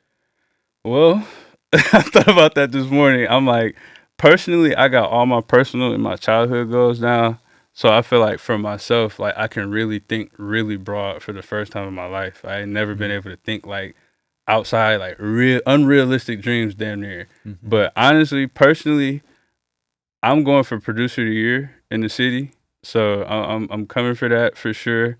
And it's just the thing in my mind, just like fuck it. Like at this point, I never really look to competition or nothing in the city. It's all friendly competition at the end of the day. But it's like you want what you want, and it's like for me, I've been in silence for a long time, hearing about how I'm the best. But let me just go ahead and just see like what happened if I just do everything I did last year and just like my thing. Everybody's mission these lists is going around the city. I ain't even see them. I barely be on social media. My thing is like that being the problem. I'm not on the scene as much, and it's like you see shit like, oh damn, okay, bro posting again, he making power moves. Damn, I forgot he be moving around because I'm not on social media like that. And the lists so are every totally time, biased anyway. It's biased. It's just who they know. And I'm not from here. That's why I don't do beat battles. It's like I had a booking in Fort with Juvenile July 21st, and they had a beat battle down here. And that was the first time in my career that I got extremely arrogant and cocky for the first time. Like, because I was getting upset. Everybody was sending me this flyer, and they had a sponsor ad on it. So I've seen it off gate. But, like, everybody and their mom is sending me this beat competition flyer or whatever. And I'm like, whatever. But I look at the date, I'm like, damn, I'm shitty that I'm booked with childhood celebrities, like, that I grew up listening to. But, like, I just remember posting and just saying, like, please stop sending me this. Luckily for the competition, like, I'm booked out of town. Like, but if I wasn't, I would most respectively dog walk the shit out of everybody on this list. Like, for real. I didn't know nobody but Man Dog on there, and he won. So that's what I'm saying. Like, not to say, like, who will win out of us two. Like, it's always about, like, what's going on. It's momentary and, like, situational. So it's like, I would never say who will win out of it. It's something that you would just have to be there to see. I couldn't be there that day. So it's like, I don't know. But my thing is, like, I never did beat battles because it's never about the skills. Who bring the city out? This ain't my city.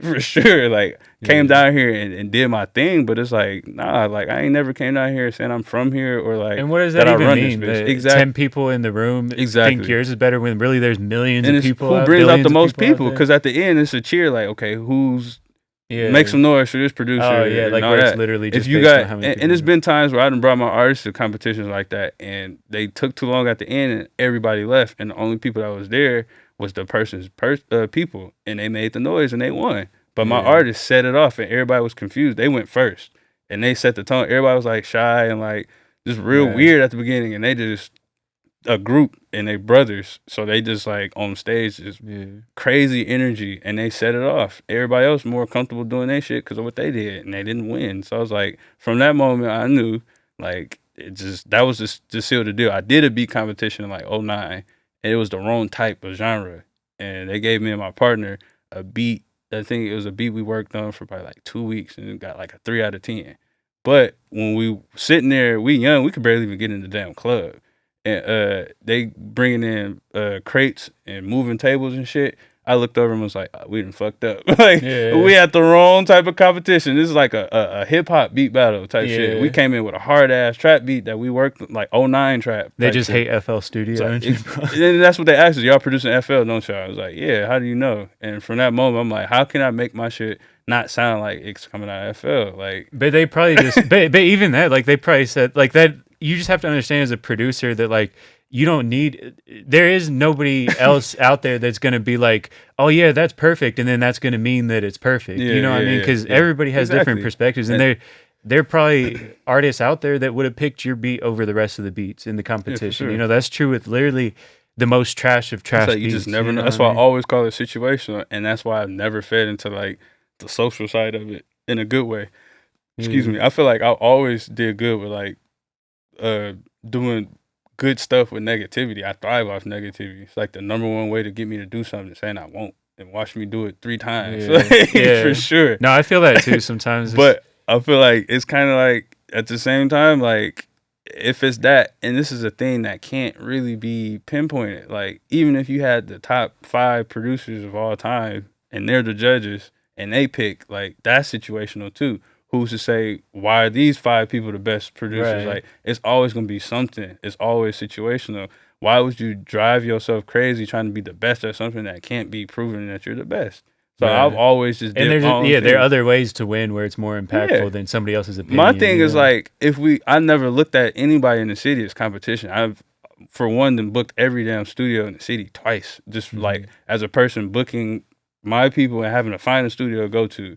So I know for sure that I'm tied in with every single studio. And people Tyler asked me last year, I went to Roundtable and chopped it up with him, and he was like, we just be confused because like you be sending people our way, you be showing us love. Like he got his plaque, I shared it on my shit. Like congrats, that's the thing I'm chasing. That's the number one thing. Like for this year at least, like that plaque, like the producer of the year, that's biased. This is a little personal thing, but like for my legacy and my career, like that's I'm plaque chasing right now. I'm not about to be a Barkley or Iverson with this shit. Like I got all the accolades, but where the jury at?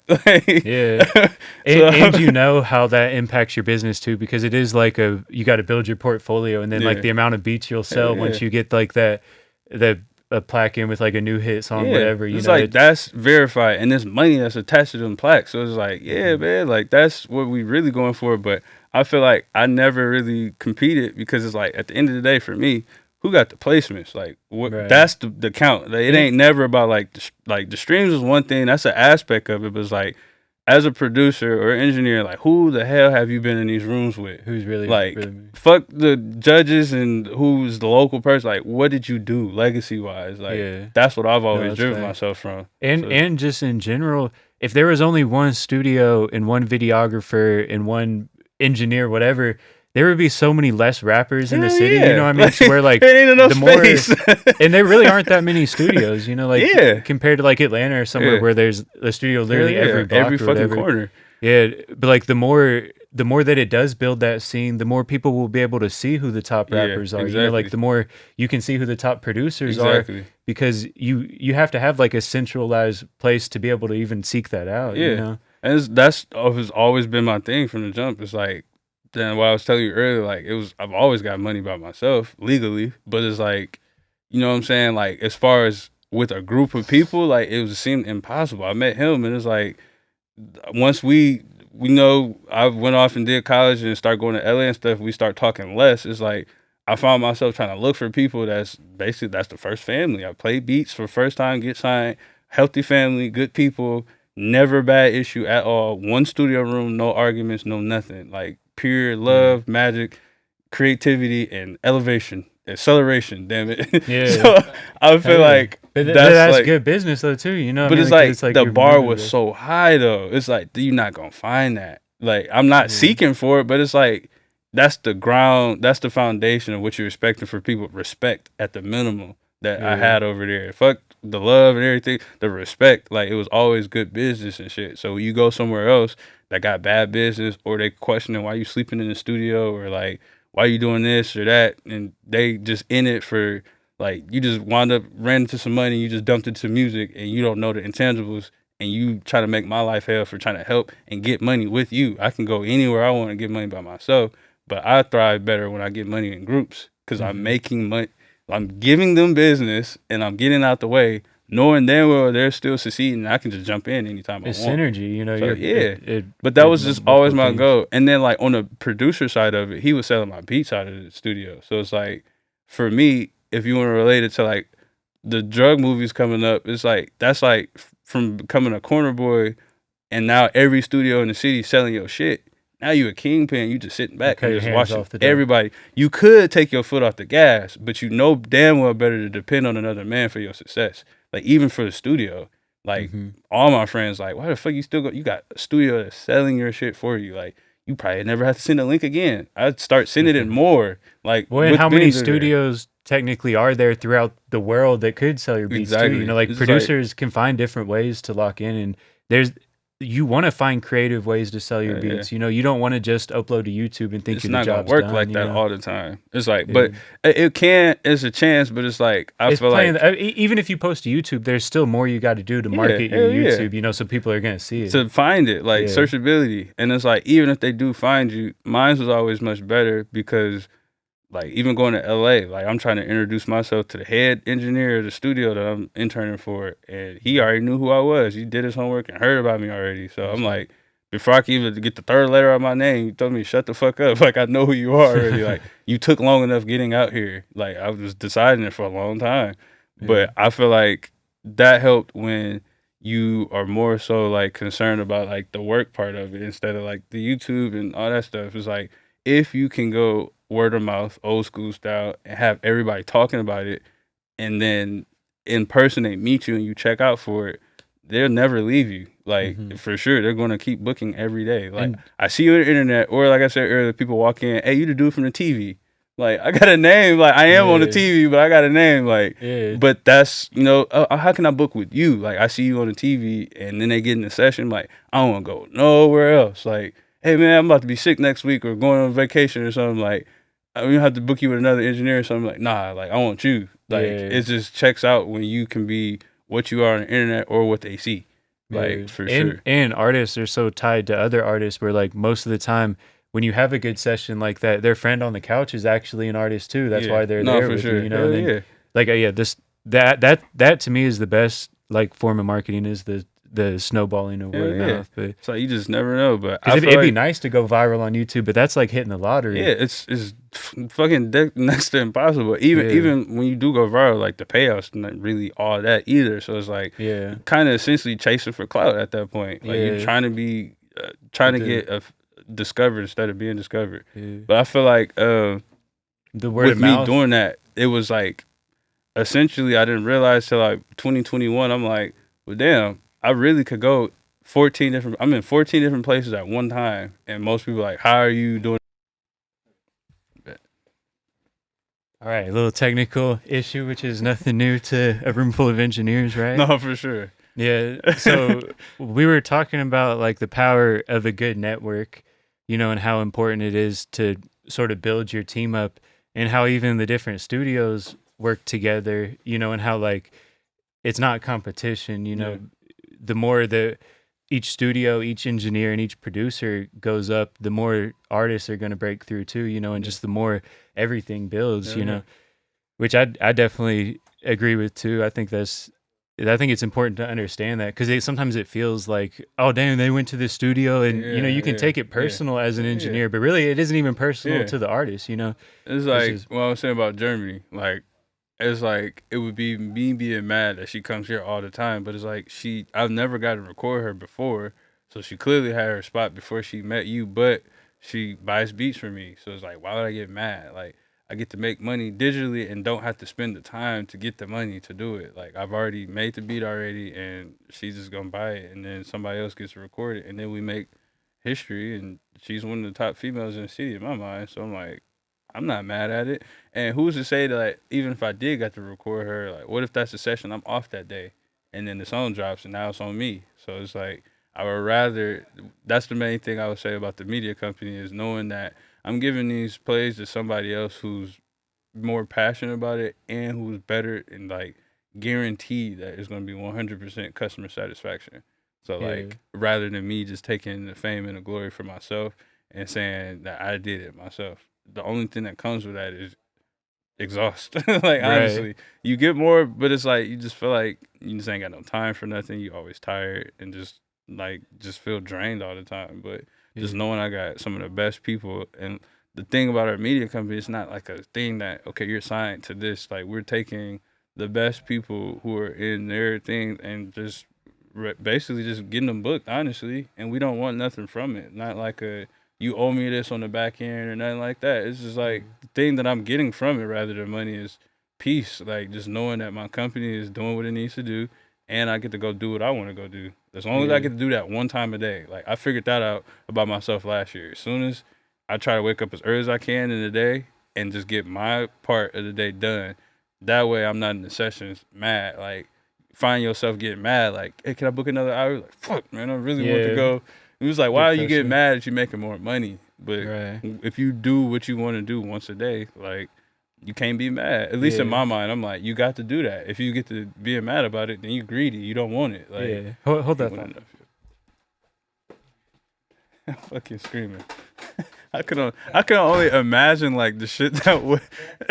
What would, you know how many weed nuts would get picked up by if we had? but no, so. Because, if you think of, like, even the clothes you're wearing, if you had to make every part of it from scratch and you had to do it all by yourself, it could take you your whole freaking lifetime to make, like, the one jacket. You know what I mean? Yeah. And so, like, being able to have a whole company based around helping, that's cool. But you mentioned burnout. And I know from my experience, you know, it's real, especially when you get low on sleep and then somebody's like, oh, let me just book 6 a.m. You know what I mean? Like, it's open. Nobody's there. You know what I mean? No, for real. But so how do you deal with that? Like, what really keeps you going on the days you don't want to do it? I feel like, honestly, the short answer to it, just on a day-to-day, I feel like everything in my family kind of like falls on me expectation-wise for my generation. Like, I'm the first baby in 19 years. So it's like, just from the school side of it, from moving past that to like doing stuff that's good for me. It's like, that's what I feel like the expectation for me to the younger generation behind me is to set that example. And I feel like that's just one thing that should get anybody moving if you like a family-based person. But like, we've had deaths in the family, and that's like the number one thing. Like, my person that got me started in it passed, and it's like, for me, that's how it's really a way I cope. Like, I feel like without it, I would think about it all day, and there's no telling where my mind would lead me to go do it. But instead, I feel like I can just go to the studio. I don't feel emotion there really, and it's a place that never did nothing bad for me. It's only helped me. So I feel like for me, every day, I'm there as much just because it's a coping thing. Financially, it's the smartest thing to do, and I'm just addicted to it. But that's what leads to burnout, is knowing that that's your safe haven and you're addicted to it and it's fun and it gets you money and recognition. I feel like it's just about balance of what do you want and what do you need? Like, as far as like, you have to have your hours set. I have it broken down to like how much I should either be making daily or how many hours or how many sessions do I need to bring into my studio, and that'll base how many hours I take for that week. But if it's just up for grabs, then most likely if I'm in that type of bag, Sundays are my day. Like, that's just for some reason, I don't know why, but it's just like, that's just the day I feel like the universe tells me to sit it down. If I don't have to like do the session, I don't need it for the money, I won't take them. Like, I'll give it to somebody else, or I just do my own thing. Like, Sundays is the refresh day. Like, my days and nights run together. Sundays, if I go to church, or if I'm not in the city to go to the church, I'm at least on Zoom or something where I'm getting some type of daily word or some weekly word, and that's what's refreshing. Like, this feels like Sunday. This is my day to get my promo and stuff done, the business, the taxes, like catch up on everything so you can go another week. It's the clerical day. It's like the day where I sit back and like, I'm working, but it's like, this is work I can do around my family with the computer open. Like, it's not requiring all my attention. Like, I need my ears or something. It's just strictly looking at the screen, planning out the week, and just reviewing what what went right last week and what could go wrong this week and how to avoid doing that and getting a plan. That's like my planning day. So I know for sure, like, I'll take Sundays off if I can. That's smart, because that probably helps you have way better weeks too, instead of just grinding it out till the wheels. I start getting my haircuts on Sundays. Like, my barber cool enough to he'll pull up to the studio and do all that, or I can just go to him. He's open. He's not. Who's your barber that pulls up to the studio? My dog Said Fades. He's over at Kenny's Barbershop. It's the oldest black barbershop in Indy. He got a chair over there. Check him out. It's Said Fades on Instagram, and that's my dog, man. He's a surgeon. And he'll pull up. You can go to him, or it's amazing. Like, people have never seen people get a haircut in the studio. But in LA, like, when the pandemic kicked in, like, they couldn't have anything, no non-essential businesses. Barbershops are one of them. So we would have to smuggle our barber in the studio, like, Yeah. like he was some arms weapons dealer or something, but just to get a haircut. So to me, it's normal life. I got a haircut at Stone Tree. It was like world breaking news. People coming in, recording videos, putting it on Instagram and shit. I'm like, bro, was a way of life for me at one point in life. Yeah. But Do you ever think there's a similarity between like engineers and barbers? Hell yeah. That's why we get along so good. Like most of my good friends outside of music are barbers. Like my Fort Wayne It's barber. like the same business. It's the same thing. Like we live on the fly. It's like we get each other because it's like a barber might think he done for the day, and then you got a random client could walk in. Theirs is actually worse. Now I think about it. Like at least us, when we do get random clients, I at least get some type of time to at least attempt to do some research on them. Like I couldn't imagine being at a barbershop, like walking walk-ins, yeah. and it's just like, I really don't want to cut his head, but like, how do I tell him no? Like over the phone, it's easy. Like, yeah, we're not available today. We can't find an engineer, like something like that. But I just couldn't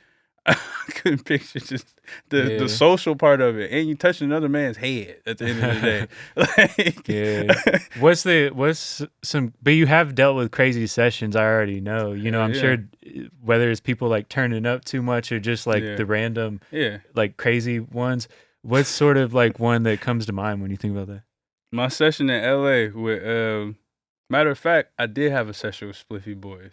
That's funny. Like right after I got done with the BlueBux and found out I got booked with them, and it just like it was the respect part of it, and it's like when you know I'm a producer first, and I know the amount of money and how fast it takes to make that money. When you know you don't have to sit in that room with that person, it's just a different vibe. So at any time, if I feel disrespected, I ain't gonna say nothing crazy. Just gently shut my computer and just walk out the room and have you find another engineer. You probably won't talk to me ever again.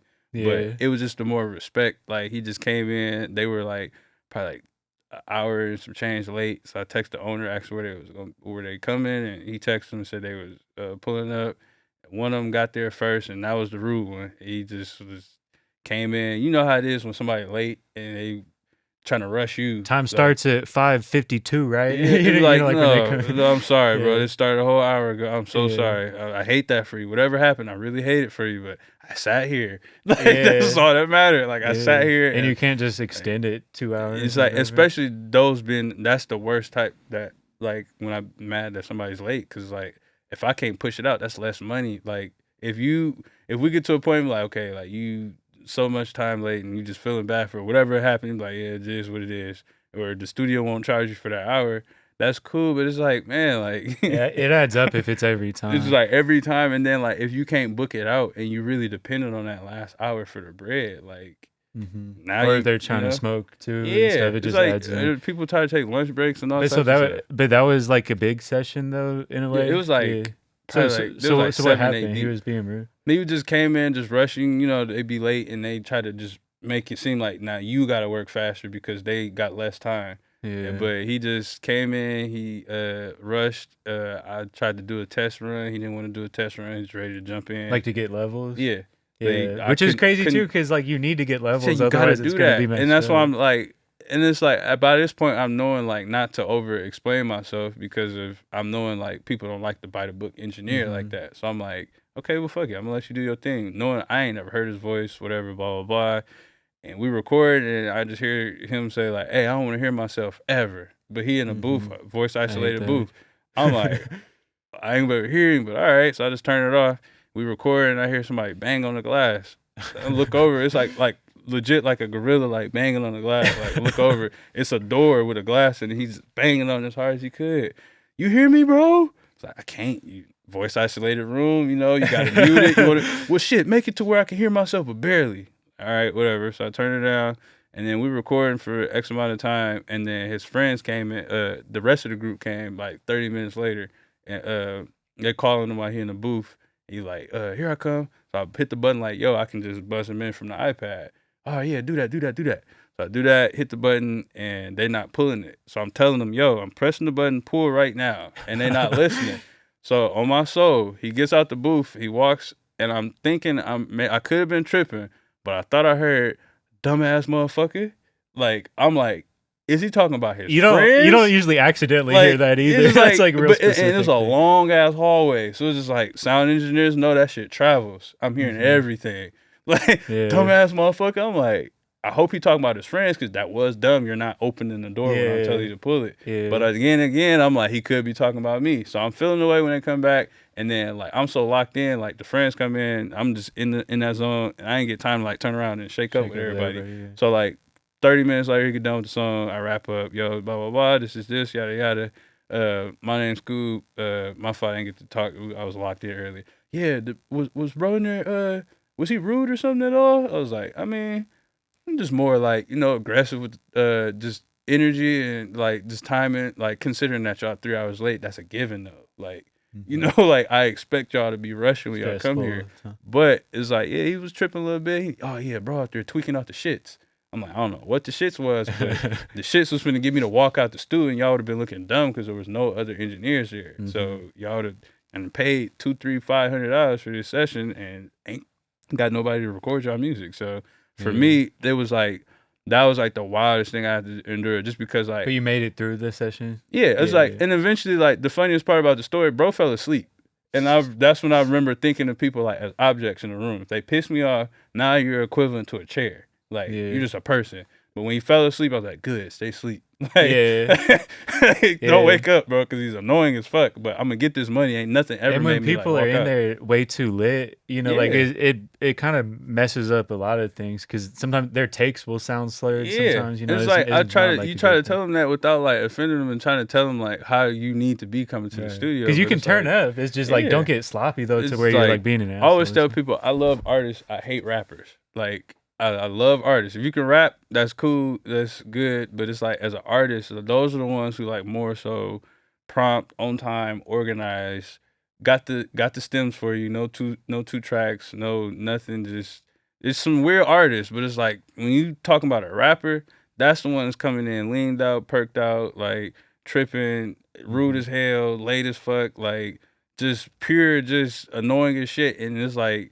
Now it's a chore. You're not having fun. Like today, my session, I had fun. Like that's the main way of like it like rejuvenates you to keep going. Yeah, it's like you get your good session. You're like, okay, this is why I like it. I like the feel of it. Like I feel like something, especially like 7 times out of 10, somebody's recording. I'm gonna wind up on a camera for somebody. So it's like that's the fun part of it too. But it's like the same time, like man, like it's just dope. Like and you've seen it too, where like. To get to a major level, you really do have to move more professional. Like Ice for Vezo or somebody, they might get turned up, but they're never like where they're ruining the bag. Or like they're still able to make business work, and they're still professional. It's smart people like him and Gotti, and like Gotti was like the main one. Was like, I just don't do drugs, like just or he don't drink or smoke or nothing, just so he can keep his head on the swivel. Yeah. If you got to turn up with fans every single night, like you're gonna go down a crazy path. They don't really. I mean, like. Health-wise, you're going to deteriorate, and then like I feel like you grow older fast. It just becomes harder and harder, Yeah, but I would say like that's really the craziest thing that really happened. Really, not too much really happened. Like I feel like as a man, like you got to know how to stand your ground. But as an engineer, my main advice to engineers would always be to never lose control of the room. It's like once you lose the room, it's over with. They can do whatever. They're gonna try anything. As soon as you give up some type of like, I know what you mean. Coming up, I will always say. Like sometimes people will kind of test you to see what. It was like my thing. I was giving people these hints though, like that they could try it. I'm saying they instead of I. Like they want to charge y'all an extra hour for the studio. Like instead of it's going to be like standing firm on it. Like you came in my business. This is a great studio. You expect to come in here and spend money. So if I turn around and tell you owe me $200, that's what it is. Like, but if it's a they thing, he might be able to talk to Dave for me and get me a discount. And this is like, you give him an inch, bro, you already know they already take him out. Like every single time. That really is good advice because you got to be like firm about, what the rules are. You know, I mean, you got to make sure that they're not going to try to like get half off every single time. Or 23 was the year I felt like I mastered that. Like I was always on the edge of it, but it's like, I feel like sometimes I'm like the pushover side. Yeah, I do get to that point, but it's just like, I had this conversation with my best friend, the most direct guy. He's just like, you gotta be willing to embrace the funk, is what he said. I lick my lips at it. Like, I wish somebody would try me because I know I'm gonna win. I'm always willing to take it the furthest, always. So I'm like, I know him. I'm like, that's true. But he's like talking to me like he like verbally grabbed me by my shirt, shook me like, what the fuck is wrong with you? Like, stand on business and like, like if they wrong, do it and whatever come with it. You ain't never lost a fight in your life. Like, you never started one either. So like, we stand on your shit. And if you take it to that point, like it is what it is. But it never gets to that point. Yeah. Like and people not are every more client's shy. gonna be perfect. Like you will lose some bad clients, and that's a good thing. You know, because then you're gonna fill it with good clients. But that's what my problem was. I'm like, I always used to be scared to stand on business because I used to be scared that I would lose the client. We always train that the customer's right. Not when you sell crack like us. Yeah. Audio crack. Like, you're the best in your area and you a producer with a good sound. Like, I've told people off so bad. The boy literally booked a session after I got done. Like, I gassed on him so bad. I'm so sorry. Can I book to make up for it? I'll do better this time. Because I'm telling him, like, bro, you got me fucked up, and I will pay you to go find another engineer. Or I will pay you to let me find you another engineer city for you and give him all the correct stems and everything and hand you off right to him. And he just knew, like, yeah, a man that's willing to, he looks like he's ready to fight, but also at the same time, he's finna let me go. And he was like a brother, like up until like I start needing shit, and I'm like, all right, well, this is a business thing. I ain't mad at you. It's business. Like I met you through music, through business. Like, I can't expect you to have brotherly loyalty with me. So I gassed on him and just threatened to not work with him. And then he couldn't get in touch with me for like 3 or 4 months. Now he moves prompt as hell. Like, but even in our sessions now, it's not the same energy. Like, I can't fake it. Like, I'm just being straight like I would be with anybody else. I know if I show any type of emotion or any type of anything, you gonna get that idea. You're gonna try me. Like, as far as like, he's just one of them people. Like, he's always gonna try to find some type of loophole or just some type of something. Which you can't even blame. I'm them not mad artist, at you because they. We live in a capitalistic culture. You always gotta say, it's like, but being real like that actually helps them get better because now, like you said, now things have changed. It's probably a kick in the ass to take it more serious. It's like, and it helps you not waste your time because the more you waste your time with bullshit is the less you're actually accomplishing what you want and what's actually going to help the other people. All that that's what helped me rationalize. It was hard because I'm an empath. So it's like, even when I do stuff that I'm supposed to do to stand on shit, you're going to feel bad if you're a good person. Right. So like, like, you still kind of see it from there. And like, that's just, I've been in the situation like paying for, I've been paying for studio time in the past too. So like I get what it's like to be on somebody's clock, and I've seen engineers fall asleep, during the session. People be on Facebook, all types of shit, like making political posts and stuff. I'm like, boy, I'm here to collect cash for the beats, and I'm just so happy to be here. And I'm seeing the artist bang on the window like, hey, like, wake up type shit. I'm like, yeah, bro, never be that guy. Ever. Like, I multitask. Sometimes over my overnight sessions, they'll see me play my game. But I tell them all the time, like, are you about to have me dozing off, or you about to just see me play the game? Like, but there's only the time when they're twiddling their thumbs, though. If we locking in and we punching in, like, you got all my attention. But it's that part where they just in the booth, just standing there, just twiddling thumbs and trying to figure shit out. But it's 4 a.m, ain't no females up, if they're timeline dead, and you just like, what the fuck do I do with myself? Like, and this now it's becoming boring. So it's like, and now it's a chore. Now I'm ready to go home and sell a beat, so I don't have to sit here and deal with this. That's real. So I'm like, if I for surely look at it that way, then it start helping me out a lot. And because even being an engineer, it still is creative. Like the Pro Tools is like your instrument, so it's like you got to still be in that creative mindset to keep it going.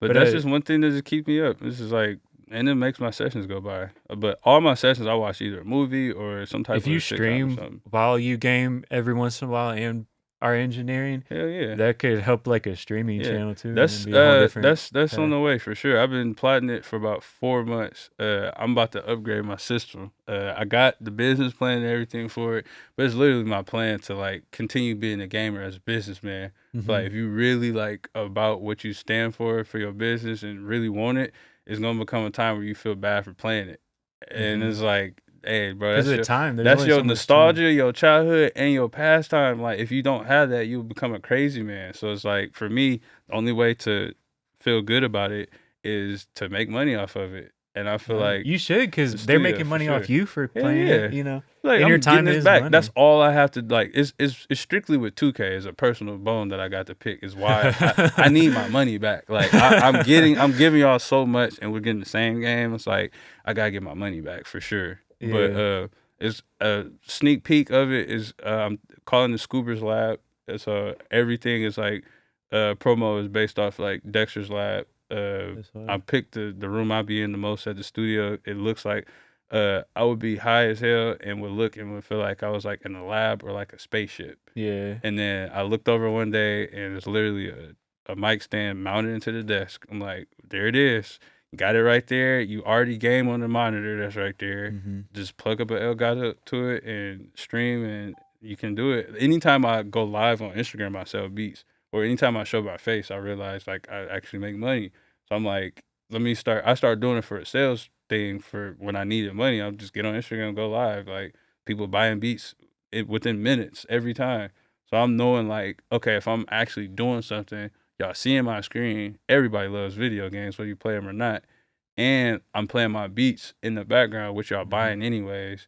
I'm not getting copyrighted. I'm making money off that, and I'm making money off the streams, and I don't feel bad for playing the game. Yeah. So it's like that's my plan for 24. That's like the most It's outside synergy. the box. That is like the definition of synergy. All the stuff coming together. It's like for sure that's like the most out the box thing that you can expect from me this year. Like something like then we did not see that coming at all. Like when did you start streaming? But even that is like I find myself all the time too. Like I'll have good ideas, but the execution is what's really hard about it. Because like even like a podcast this simple, there's still a lot that can fuck up, you know. And one of my artists actually yesterday, I mean, cut you off. My bad. No, you're fine. My artist yesterday asked me why me and our private chef at the studio don't have a podcast. Just the way me and Juice interact with each other, we're so sarcastic. Same way with us, like with just all three of us together. Honestly, like if you was a random pedestrian and just walked into this conversation, you'd be like, "What the fuck is wrong with them?" But it's how we communicate. But people know for sure, like between each other, it's so funny because it's like we could say the most rudest shit to each other, but it's like we know the other person got so much love for you that they would not tear you down. Right. If I saying something bad to you is only to pick you up. So it's like that's the funniest part about all of it. Like I know the fuck he wouldn't say this shit to me. Or like it'll be completely wrong. Like he walk in, you ain't making no motherfucking beats. Yeah. Sitting at the desk, got the mouse in my hand. No, I know what you mean, yeah. It's like, but that's how we talk to each other. And it's like when everybody's in the studio that much, it becomes like a family, you know, like there are people here, it's the same way. That's why I wanted to start this, because the conversations we have in the smoke room, like every day, it's like why like as the artist, why don't you record that? Because like the more you can get your personality out there and make people a fan, you know, of you, especially producers, until like just recently, you know, with like Metro or, you know, there's a handful of producers that put their face to it. But the more you do that, the better the marketing is going to be. As soon as I started doing that, that's where I got that success from. Yeah. But it's like... And it helps you build an actual brand of everything. It's not just a random YouTube account at that point. I'm knowing, like, now you said that, like, I'm knowing that, like, that stream is just it's going to be good just because, like, everything that people think about me is the polar opposite. Like, you think of me that way because I allow you to see that. If you don't really know, like, what I am, or, like, even this interview, I always told people all the time, like, I'm done talking, and you just gonna have to just find me on the podcast, like, to see, like, what my voice sounds like. Because I'm not an artist. Everybody wanted me, hey, you do compilation albums, you chart it, you should get on it type shit. And I'm like, no, like, that's the funnest part is I don't have to say a word, and I can just make shit happen with just put my artist position. If I'm mad, I'm not gonna go to the timeline and tweet about it. I'm telling my artist, hey, this pissed me off. This girl's sleeping on me right now, and it's pissing me off. Make a song about this shit. Here's one of the hardest beats that you can find for it. And you're tapping into different talents. You could tap into like a female singer instead of like trying to sing every hook yourself or something. It's just like, it's just, I feel like I'm more effective on my side is why I haven't done it on the other side yet. Like, that's the hack that I have. I hear people all the time fight the artistry / engineer and producer side of it. Like, my best friend does artistry, but he is a producer. He says, like, he prays that I never get that mindset of, like, wanting to hop on every beat that you cook up on. Like, I'm gonna tuck this away for myself or something. I'm like, I never had to do it because I'm a strictly producer engineer. I've seen engineers too where they're an artist and that makes them burn out faster Yeah. because they're in the studio like almost on the Yeah. mic, and then they hear somebody trash in there, so all they're thinking is like, It's like- after the session, I'm hopping on the mic. You know what I mean? He said after the session. You know, I just know that's like no, how it for is, real, though. You know? Because I can imagine myself doing that. Yeah. I was an artist. Literally. But I was thinking you was finna mention like when engineers are artists as well, that's usually a competition. I ain't about to mix yeah. your shit because if I go too hard, you blow Or up. they think every artist is trash because in the back of their head they're like, they're not me. You know right? what I mean? You know, I didn't do that Yeah. one time. Probably like 2 months ago, I was so mad because the dude got all the way to the last bar of the song and spent like 45 minutes on it. It's always the last. And I'm just like, yeah. I'm just ready to go home. And I was like, bro, I guarantee you, I could get in there and do something. And Yeah, you start just the giving only him time like 10 I lines. thought about it. It was like, bro, I'm telling you, I'm doing everything I can to like show him like this is it, bro. You have 1 bar left. Like, hey, running from like way back. No, bro, we were doing it right here at the end. This is the last thing. And then the beat cut off right after that. It's like you really didn't really have to say anything, honestly. Yeah. But he was just so just fixated echo it on out, doing fill it. it It was in. like I could do I had so many different ideas. Yeah. It's like, bro, I could low pass the beat right there. I could do so much different stuff. Yeah. And sometimes it's hard. It's good to have that relationship with the artist where you can throw out lines and stuff, Yeah. but some of the artists really don't Yeah. want any advice, even Like- when it's needed, you know, which Like is today, the artist hurts. today, it was like, okay, now I know not to like do too much with him. Like I barely wanted to like tell him like do it again, and you have to tell him do it again. But it's like I'm knowing like it's possibly be like some type of weird space for some type of weird energy if I go too hard for him. Cause like yeah. even me complimenting him, I'll be like, hey, this hard as fuck. I fuck with you, bro. Like you say you do this 3 years, you 19 right now. Like it's pretty damn amazing. Yeah. Like yeah, he's shy. You know, Yeah. like I'm not gonna do too much. Like I know this second session comes back, it's a lot going on in his mind. He's 19, first Yeah. time in a real studio, don't know me. Like I kept pushing it back because I pushed it forward. He booked at 6, and I forgot to block the schedule off. So I had to tell the owner and see if he could come early because I didn't want to be late for this. So he booked it for 4 to 6. I'm like, no, I have to be there at 6. So like, let's try it one more time. I know I'm being Yeah. annoying. Let's try it 3:30 to Yeah. 5:30, please. And he did it. So I'm like, he got so much going on in his mind right now. Like I'm not taking offense to that. I just know not to be too hands on for that one. But Yeah. it's No, just because reading the room. Honestly, Yeah, you'll know. exactly. You just your spirit to tell you like, yeah, I'm doing too much or like I'm not saying enough at all. Like you really know like you're not saying enough at all. Like when I feel like they get to looking in through the booth like a deer in headlights, like you fuck with that Scoob? Like, huh? Like, those okay, ones yeah. drive me crazy when it's every line. It's like it shouldn't even matter if I really fuck with it or not. Like I'm not the gatekeeper. I always It is tell them like, dope, do but- you fuck with it? Like, Yeah. I like it. The quality is always gonna be right. The most important part is if you like it, because once this shit's out and you drop it on streams, it's out. Yeah, and it's them that has to perform it, so it Yeah. doesn't matter if I love or hate it. It's like, do you love it enough to where you're gonna push Exactly, this song for a long exactly. time, or are you gonna hate it? You know, For real. but yeah, no, there's a ton of like advice in there. I feel like we've given for like artists, Yeah, hell yeah. producers, engineers, and at the end of the day, whether they're beginner artists or Drake or somebody, they're still human, you know, and they, like we said, they still get stressful days, and you really have to find that vibe, like you were Yeah. saying, is the initial step, Yeah. is like know what you're there for, and like kind of pick up the vibe of Yeah. like how it's gonna be, so Yeah.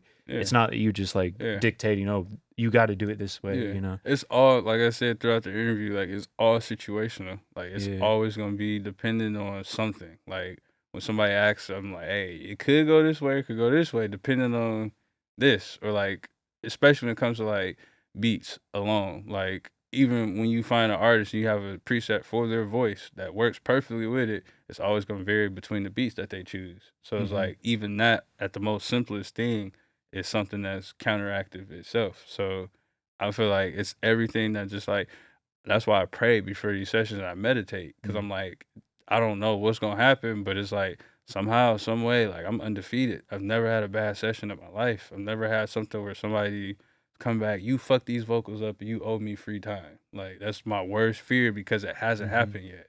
Yeah. It's like, especially when You've they're never booked from had out a of town. session like walk out ever? No, No. never. I did one time. I've never when I broke started out. nothing. I mean, but it's like if they did, Let me see. If somebody did, it had to be at the beginning. But it's like, which is normal. I mean, but they were getting free shit or like dirt cheap studio time. So it's like you should damn near expect it. But it's like I can't be mad at you if you felt the way. But nobody's ever ran out. They've gotten closer to it, but it's not something that's my fault. It was like they were just tweaked out on whatever drug they was on. They just agitated as shit. Yeah. And it's just like, yeah, I'm about to walk out. And then it's like, you get that energy, but like, okay, I'm losing it. And then it's like, it's always something I learned in LA. Master engineer told me about creating moments in a song. So it's like a beat drop or just something that's spectacular that wows them. Mm-hmm. And it's usually the magic moment. Like if it's asshole agitated. The beat cuts are a good cheat code for engineers and then the stutters and just because it's something they notice for sure. You know? It's like it's funny every time you do it when they're not expecting it. I do it while I'm recording. Like if you got the BPM and you know it's right there, you can just drop it right there. And if you do it right after they say a hard bar and then they hear it, they're like, "Oh my god!" They lose their mind every time. Like no, that is a super cheat code though. It's just like it's so many hacks that's to it, but it's just like, man, like that's the main thing is when I felt the room slipping, I just always knew a way to pick it back up. Or like just knowing how to converse with people. It's like and understanding where that artist might be, you know, like if they are a beginner or something, maybe you just have to explain and like just you just have to know where to meet them, man. But all right, so let's get back to the good stuff. So you mentioned going to church a lot and praying. What does God like mean to you? I'm just curious. For me personally, it's just like it's something I can't shake. Even if I wanted to call it fake, like I couldn't just because of what I've seen. Like it just seems like every time I ask for him to like show his face, it comes in like a way that scares the shit out of me every time because it's like, who am I to even? You damn near feel bad for questioning it, but at the same time, like we get free will. Like he's not a person that like is gonna force you to like have a relationship with him. But it's just like at the same time when I ask for him to be shown, like. I've seen it every time, and it's not a time where I've ever needed something and I didn't get it. And if I didn't get it, either A, I got a step closer to it, or I just don't need it. And I figure out that I just don't want it no more later in life. So I feel like just from everything that I've seen, it's just something that makes me know. And I'm real with myself, and I know my skill set, where I came from, and how I learned everything, and how my process was. I had a lot of factors that like accelerated my thing that wouldn't work for somebody else. So it's like I would be lying to you and the world if I said I did all this by myself. Like knowing that to this day still don't know how I did half of it.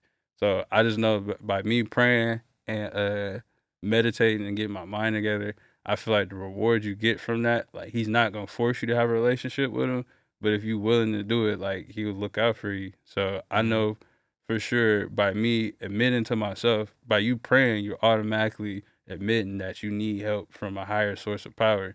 So that alone, you're asking for it, he's going to give it to you. But when it comes to like the stuff that people say afterwards, I'm like, there's no way in hell that they're feeling this way off of my human thing that I did. Like it's off of something that somebody gave me that really a handful of people in the city have.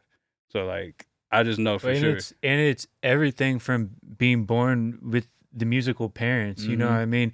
Having a guitar teacher, whatever, like you pick up things as you go from all that like leads you down that road, you know? But I feel like if that's your background and that's what you were raised on, this is like what you're going to grow up to believe. And that's the craziest part about parenting is like, I guess parents these days don't really know like how much influence that they really have on kids. Like, if that's your parent, and my dad told me the sky was red, and I know it's blue outside, I'm believing it's red because it's my dad. Like, so if they're preaching these principles, not believe everyone else. Saying it's like, bro, you're blasphemous. Like, you think it's the crazy. My dad said it's this, and you think it's that way. Like, you're crazy. Knowing damn well y'all the only two people in the world who think the sky is red. Yeah. But I feel like with that same energy, like with him teaching principles on higher power and just the whole family pushing that on you, it's something you grow up and you just like when you stop doing it and things stop working, it's like you can't argue with it. You know what's right and what's wrong by this point in life.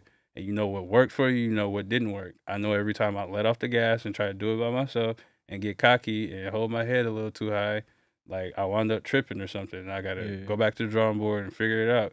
As soon as I take that moment to sit down and do the drawing board, that's where the magic happened at. So that's what keeps me at the drum board. Just knowing that I take it away and I look away for a little bit, I forget to play and I mess something up along the way, and I'm cleaning some shit up that I ain't want to do. So I feel like that's really just the main thing. That's for me. This is my everything. I know this sounds cliche. Everybody say it, but it's just something I just feel like I can't. And it's one thing to just be it. told about it, but to have those experiences yourself, that's what really makes you understand. And I think that's really the common problem, like the world and religion is like so many people out their mind caught on what it is, and then like people believe that and look at it that way and see you do something wrong, and it counteracts what the mission is that you're supposed to be doing. Like all Christians, well, not all Christians, but most severe, older, spiritual, religious Christians are the ones who shun people for not doing stuff. And then you find, I don't know if it's the defense side of me or what, but when somebody attacks me, I already got a card for them that I already picked up on you. Like, I seen you doing that, and I waited for you to say something about me, and I got something back for you. And that's just what it is. Like, they're handing out cards and shunning people and feeling bad for them, not feeling bad for whatever they're going through in life, and then, like, shun them for it. And then not knowing that person is looking at their exact life, especially a pastor. Like, everybody watching a pastor, so you make one mistake, then you got somebody like, oh, yeah, Christianity ain't real because he preaching this and he ain't doing that. But I've never really been like a big like debater on religion. Like, what you believe in is what you believe in. But I feel like as an adult, you have to find a way that makes your mind make sense for you.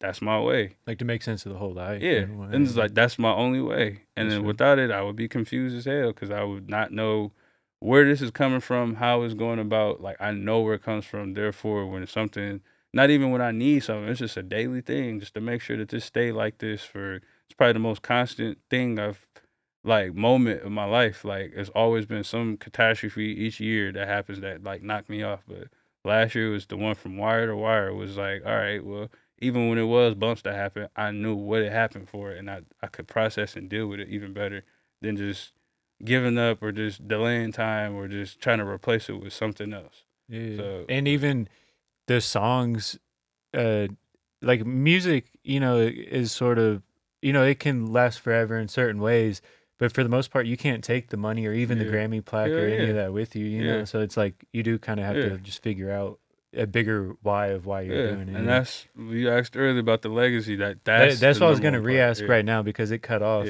But what do you want your legacy to be like as a person? The most versatile with my sound. I don't ever want to be known as a person that was known for one sound. Anytime I'm in the studio and people like, oh yeah, here come his drop right here or this, whatever, I instantly go back to the drawing board that night and I'm like, all right, well, now this year, it was the first year where I started beats immediately. As soon as they come in, slapping. Like, not a build up or something. People knew me for my build ups and my drops. But it's like, now I'm just getting straight to it and finding unique ways of dropping at the beginning to still sound like an intro though. So I just feel like just taking that, finding what people like, what they don't like, and blend that in and still being myself. And being in each genre is what I want people to talk about at my funeral. Like, when it's my time to go, like, I just want people to say he's the most versatile and the most person who's willing to do anything. Like, just to see. It was an open book. So and just the amount of people that I know you've worked with as a producer and engineer, you are helping all those people on their mission too, which is pretty cool. Sure. But is there anything that you have upcoming you want to promote or anything like that? I'm working on an album with my best friend. We've been working on this for, I feel like we work on so much music, you can't even say how long we've been working on it. Like, we just, from the day one, I've been like his 40, he's like my Drake. And I just stay in my lane, and he allows me to do my thing. I allow him to do his thing, knowing that I can't rap. So, but he can engineer though. So it's like, it's crazy that he don't say too much or nothing for it, but that goes to show like the trust and the chemistry that's behind it. But we've been working on it for just working on music since we started with this. But I feel like this is our first time working on a debut project. People have been asking us to do this album for a long time. Like, even it's mama, family, fans, personal friends, like, everybody wanted D-Ham and Scoob Stacks album, like, strictly produced by us. Like, we do albums all the time, but we'll sneak in like a friend's beat or something we find some YouTube beats just be too hard, you can't ignore. So we've never had a project where it's strictly just us producing it ourselves. So because you don't want to limit yourself. Yeah, for sure. But this is the one where we just like, let's tap in. Let's see why the world has been asking us for this project. And it's like, the more we get closer to finishing it, the more excited I get. I listen to it every damn morning. But it's just like, I've never been that type of person. I always would be scared to overplay an album. But it's like, these songs are like, they're helping me through my everyday life, and we're working on them. So it's like, for me, I feel like this music is for, and this album is for people who just want to come up. And just, you need that music to just like, damn, like, I gotta go do some annoying shit today, but it's a mission that's attached to that. The long term. And it's like, I just gotta trick my mind for a little bit and just put my head down and just push through. I feel like this is the album for people thinking like that right now. Because it does take a real like work ethic. It doesn't happen by accident to be working for multiple years. Yeah. But this is our album. I feel like is our display of like, what is our sound? Like, I feel like we finally found, we had an idea for it, but it's like, we don't hear it nowhere else. So it's like, let's take that and just keep building on it and keep doing it again and again and again. So these songs are some of his best songs as an artist. It's like, how the fuck is he thinking of this shit? And then with these beats, it's like, they're just complimenting, everything is just perfectly, just sonically and just physically and emotionally just right with this album. So I feel like I haven't dropped a personal album with an artist in 5 years. Like, something that like I crafted with them from, like, this has not left our site. It's been us from the beginning of it. So it's been 2018 was my last year I dropped. And then from there, I've just been developing my artist. That last album we did one of the songs wound up like charting on Apple Music. So I feel like I got scared because we worked on that album out of the living room.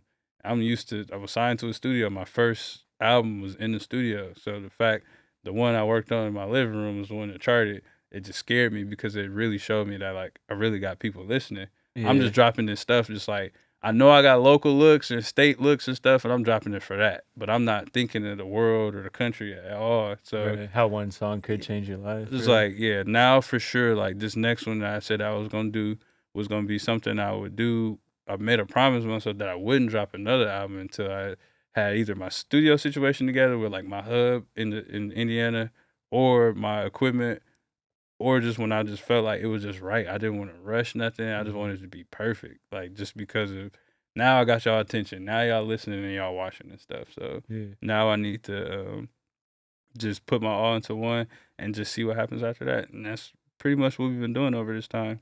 For sure. I'm excited to hear it. Yeah. But I had to ask too, did you get to work with Gucci Mane in person? It's funny because I knew that he was going to ask it. And it's funny because it's the most bittersweet placement I got. Every time I look at my flyer, I'm like, damn, man, like, it's good, but it's not like really the way I like pictured it. Like, that's okay too. You know, it never is necessarily the way you picture it. I feel like you got me here weak as fuck. I'm here crying because I feel like it's I got the acapella first, and they made me make the beat around the acapella. So for me, it was like, I picture myself as like probably like 06, 2007. Like, I don't know. I think it's around 06, 07, if not Gucci 08. Mane in 2006? Like, no, that's the prime time of it. So he really has me here crying, bro. I literally just, that's the fastest I ever cried, bro. Because I'm like, I wonder if it's going to, like, if that's going to be a topic, or if I just leave it out. But it was an indie artist, and he got it. If he didn't show me the paperwork, I would think it's fake. So I remember having to ask him, like, how did you get it without offending it? Like, well, fuck it then. I'll find another producer to go do it. Yeah. But he called, he told me about it, and then I was like, damn, you clowning, man. Like, how you pull that off? He's like, he was like, this lawyer, I got in touch with his lawyer. I got the paperwork. I'm about to send it to you now. I'm like, well, damn, like, it's his signature, the lawyer's signature, everything's 100. So I started working on the beat. And my family found out I was working on it. That's when it became bittersweet, because they reaction like, oh shit, like, that's been your thing you've been trying to get for a minute. Yeah. And I'm like, man, I'm trying to tell you. Like, they didn't see me cook it, but it's like, when they were asking, like, is it done? I'm like, fuck it, it's done. I got the vocals on the beat and everything good. I'm finna send it off to him anyways. So I want to see like what the family thinking anyways. And I'm just remembering family turning the fuck up, and I'm sitting there like, like it's cool, but it's not like I wanted to be in the studio with him cooking, like, and hear him write, or it ain't even got to be in the studio with him. It's like you heard my beat first, and you got inspired by it. You wrote to that, like it wasn't. I know what you mean. So it's like, but that is a real part of like the actual industry placements and how a song is created. You know, is like that is what really happens though. Is you sometimes you do get like an acapella or like you have to change the beat or remake the beat. It's just so funny because like he just dropped the ball with the release. I feel like everything about it, like from the titling to the cover art, like everything I suggested was just took it the wrong way. I can't even find the song right now. Yeah. So it's like I'm not thinking about. I'm gonna probably search when I leave here and just try to see like this is like 2020, maybe 2021. So I do want to hear what it sounds like, but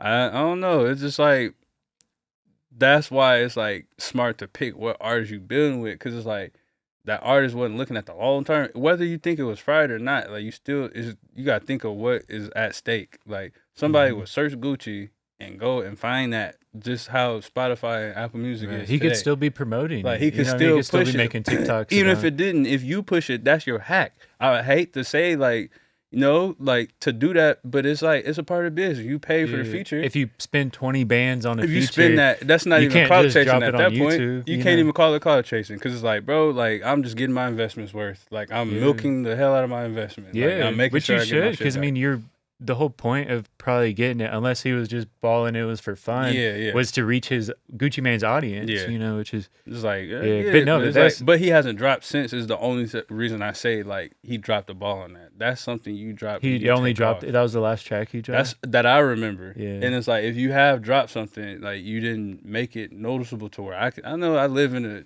a fucking rock under a rock, but it's like still at the same time, like I know how to get my post visible is by putting money behind ads. Like I know people in the city that have gotten like Lil Durk features and big names, but didn't even drop the song. That's the saddest part, and I feel like that's, once you said that's our mission, is to like you doing the school and stuff, and then like in the individual sessions and shit, putting them on game on like what's the next step. Like my R&B artist that I had, I think he met him like 2 months ago, and he's been driving from Evansville 2-3 times a week to record. And I'm just thinking to myself, like, this is probably about our second month. We probably got about a good 6-7 songs. The last session, I was like, I think it's time for us to have that convo. Like, what's next? What are you gonna do with these songs? What are we about to do? These are phenomenal songs. You're R&B artist. I stand with you. Like, I promote the shit out you. I'm proud of shit to call you you're a new artist, and we found it. Like, it's very rare that happens, and I believe in you. So I'm like,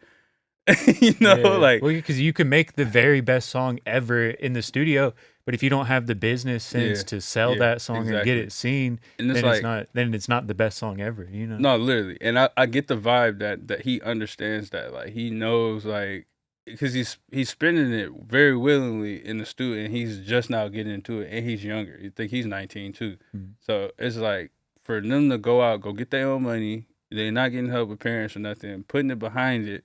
Like, and you that passionate about it. Most people that do it, like, I hate people that come to the stew and they book and they do stuff and they leave and they got regrets. Like, damn, Scoob, man, like, you spent 120 with you for about 2 hours. Like, you regretting that. But it's like, if you regretting that, then that means like you didn't. It's not your passion. Like, what you should think. Like, when I buy equipment, it's some of the happiest shit ever. I hate spending the money, but I'm not. But you know it's gonna come from it.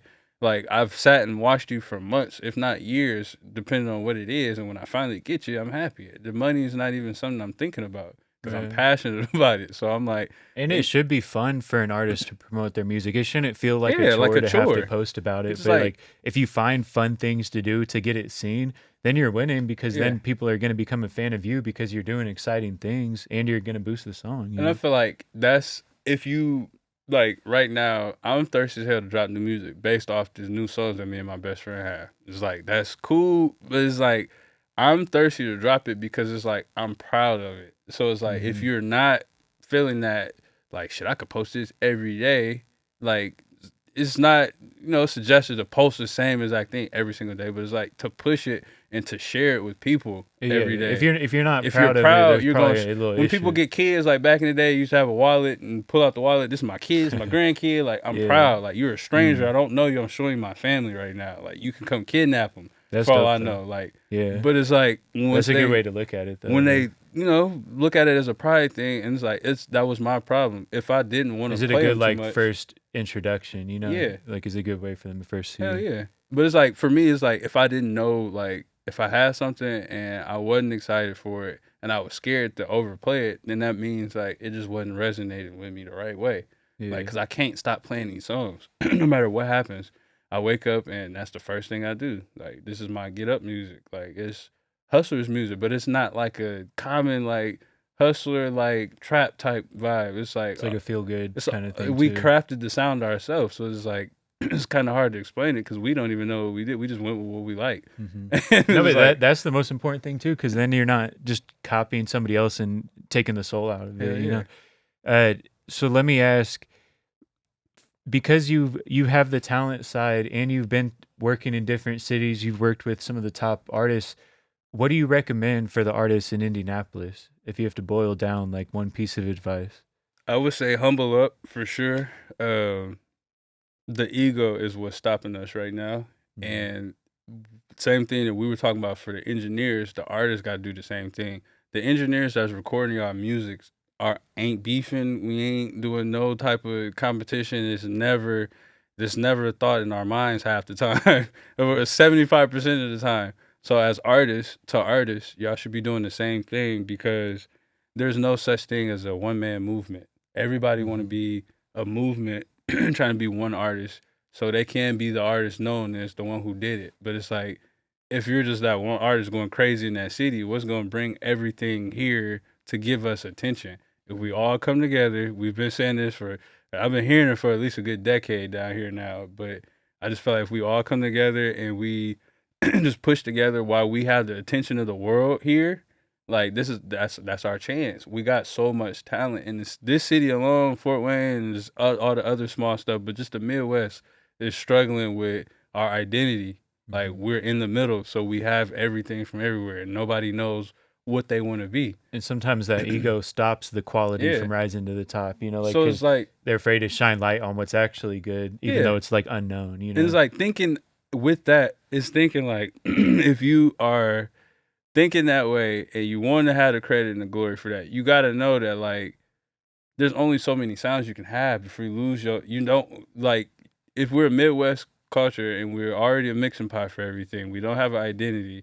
If the artist is trying to be everything to be the person that's getting on, like you're less effective as an artist because you're everywhere. You got to be authentic, be yourself. Don't be scared to be you. You got to know there's a lane for everybody. If you're 50 years old, you're trying to rap, there's a group of 50-year-old men who want to hear what you got to say. More now than ever, because the 50-year-olds today aren't going to stop listening to music. Yeah. That's their thing that they had to like, to pass time and stuff. But yeah, for sure. That's the main thing I try to just keep in mind as well. Like this is not a time game at all. Like you can do this to your 90 if you want to. Yeah, literally, and just like understanding the business of how you're gonna make money or how you're gonna let it like grow over the long term, or what audience is your target audience. Because it might not be just random people in Indiana. And I always say it too. The more you're being you, the more you're not being someone else. Like that if you're you all the time, that helps you differentiate from the other stuff. And if you know what you stand for as a person, then you know what you can stand for as your brand. You don't have to put on some mask, or like act like you're CMG just to be who you think you're supposed to be or whatever. But like people will relate to you more so, and then it makes the content easier because then you don't have to get on here and be like, "Oh, I'm somebody else." Like these are like the real conversations I be really having every day. Because it's like you don't want to have to like put on a show every time because it makes it so much harder to do. And I feel like that's when it comes time for you to live it up, and like you can't do it. That's something that would like make it hard for me to sleep at night. Like I sleep good knowing that I didn't try to be nobody else. I just did what works for me. And then a month later, you want to be somebody else because what you're trying to be is some bullshit anyway. For real. Yeah. But no, I feel like you dropped a ton of good gems, and I appreciate your time. Yeah, I appreciate you through. for sure, man. For sure. Is there anything else you want to say that we didn't say yet? It's pretty much it. Just to keep it up, man. Like I love the podcast. I watch it. A lot of the clips that pop up on my Explore page, even though I follow you. So I'm like, it'd be funny as hell. But I watched E's interview and was like, yeah, that's the interview. I feel like that you had it like perfect, like mastered, and you got it all the way figured out. So I just say, just keep doing it, man. And literally, the 10 before that, every time something would mess up, that was the first one that went like where nothing messed up. Yeah. That's crazy. I could just tell from that energy just in the interview. I'm like, okay, this is the one that's like honed it together and like really was the foundation. That's I was telling them on the way. I was like, he did good at sending me expectations of what is like, what am I going to look like, or what to expect, or like what type of content is this, or just what to expect really, or just what direction are we trying to go in. Well, it's like you said too, you could talk about it, but if you have something to show for it, then people aren't just like guessing or like making a wrong assumption of what it is, you know? Yeah, no, I appreciate your time. I hope to have you back on here. Maybe we'll get some of like the other like top producers or engineers and get like 5 of us in like a round table or something. That would be lit. Yeah, we definitely got to do it. Like get the meeting of like all the top engineers in the city. Just sit down and just politic and just chop it up. Because the more game, you know, like we can give out, because we get a different perspective. You know, seeing artists every day, we see the mistakes, we hear the bad beats, and like we see kind of when artists aren't taking it serious or whatever. So the more I feel like we can help the artist that's not around other artists, then the better everything's gonna get. The less time we're gonna waste too. You know, I feel like it kind of reminds me of when Gary Payton was teaching Kobe how to play defense when they were playing an All-Star game. Like, you know, damn well we're in the same conference. One of each other got to get through somebody to get to the other conference to win the championship. But it's like, for right now, it's like we on the same team, and like I'm about to teach you how to play defense. Like I'm teaching you how to reach around somebody without getting caught for a hand check. Like, but at the same time, we're still like, if we were on other teams, it'd be in a sense a competition. But it's like just knowing that and knowing that everybody is thinking the same way. It's like, yeah, bro, that was crazy. That would be crazy. It's different from like the NBA though, because we could both win in the same year. I could get a plaque on some different shit, and you could get a plaque on some different shit, because it's not only one wins. You know, it's so like kind of like the I think that in-season tournament, the NBA finals. Literally though. But I definitely appreciate the time, man, for sure. Like I said, just keep going, man, keep pushing, and let's just stay in contact for sure. Yeah, if somebody wants to buy beats from you, how should they hit you up? You can hit me up on Instagram, Twitter, Facebook, Snapchat, at Scoob Stacks. My website is scoobonatrack.net. The link is in my bio on pretty much any platform. So appreciate y'all for the time. I appreciate it. Thank you, man. For yes, sure. Sir. Definitely stay tapped in, for sure.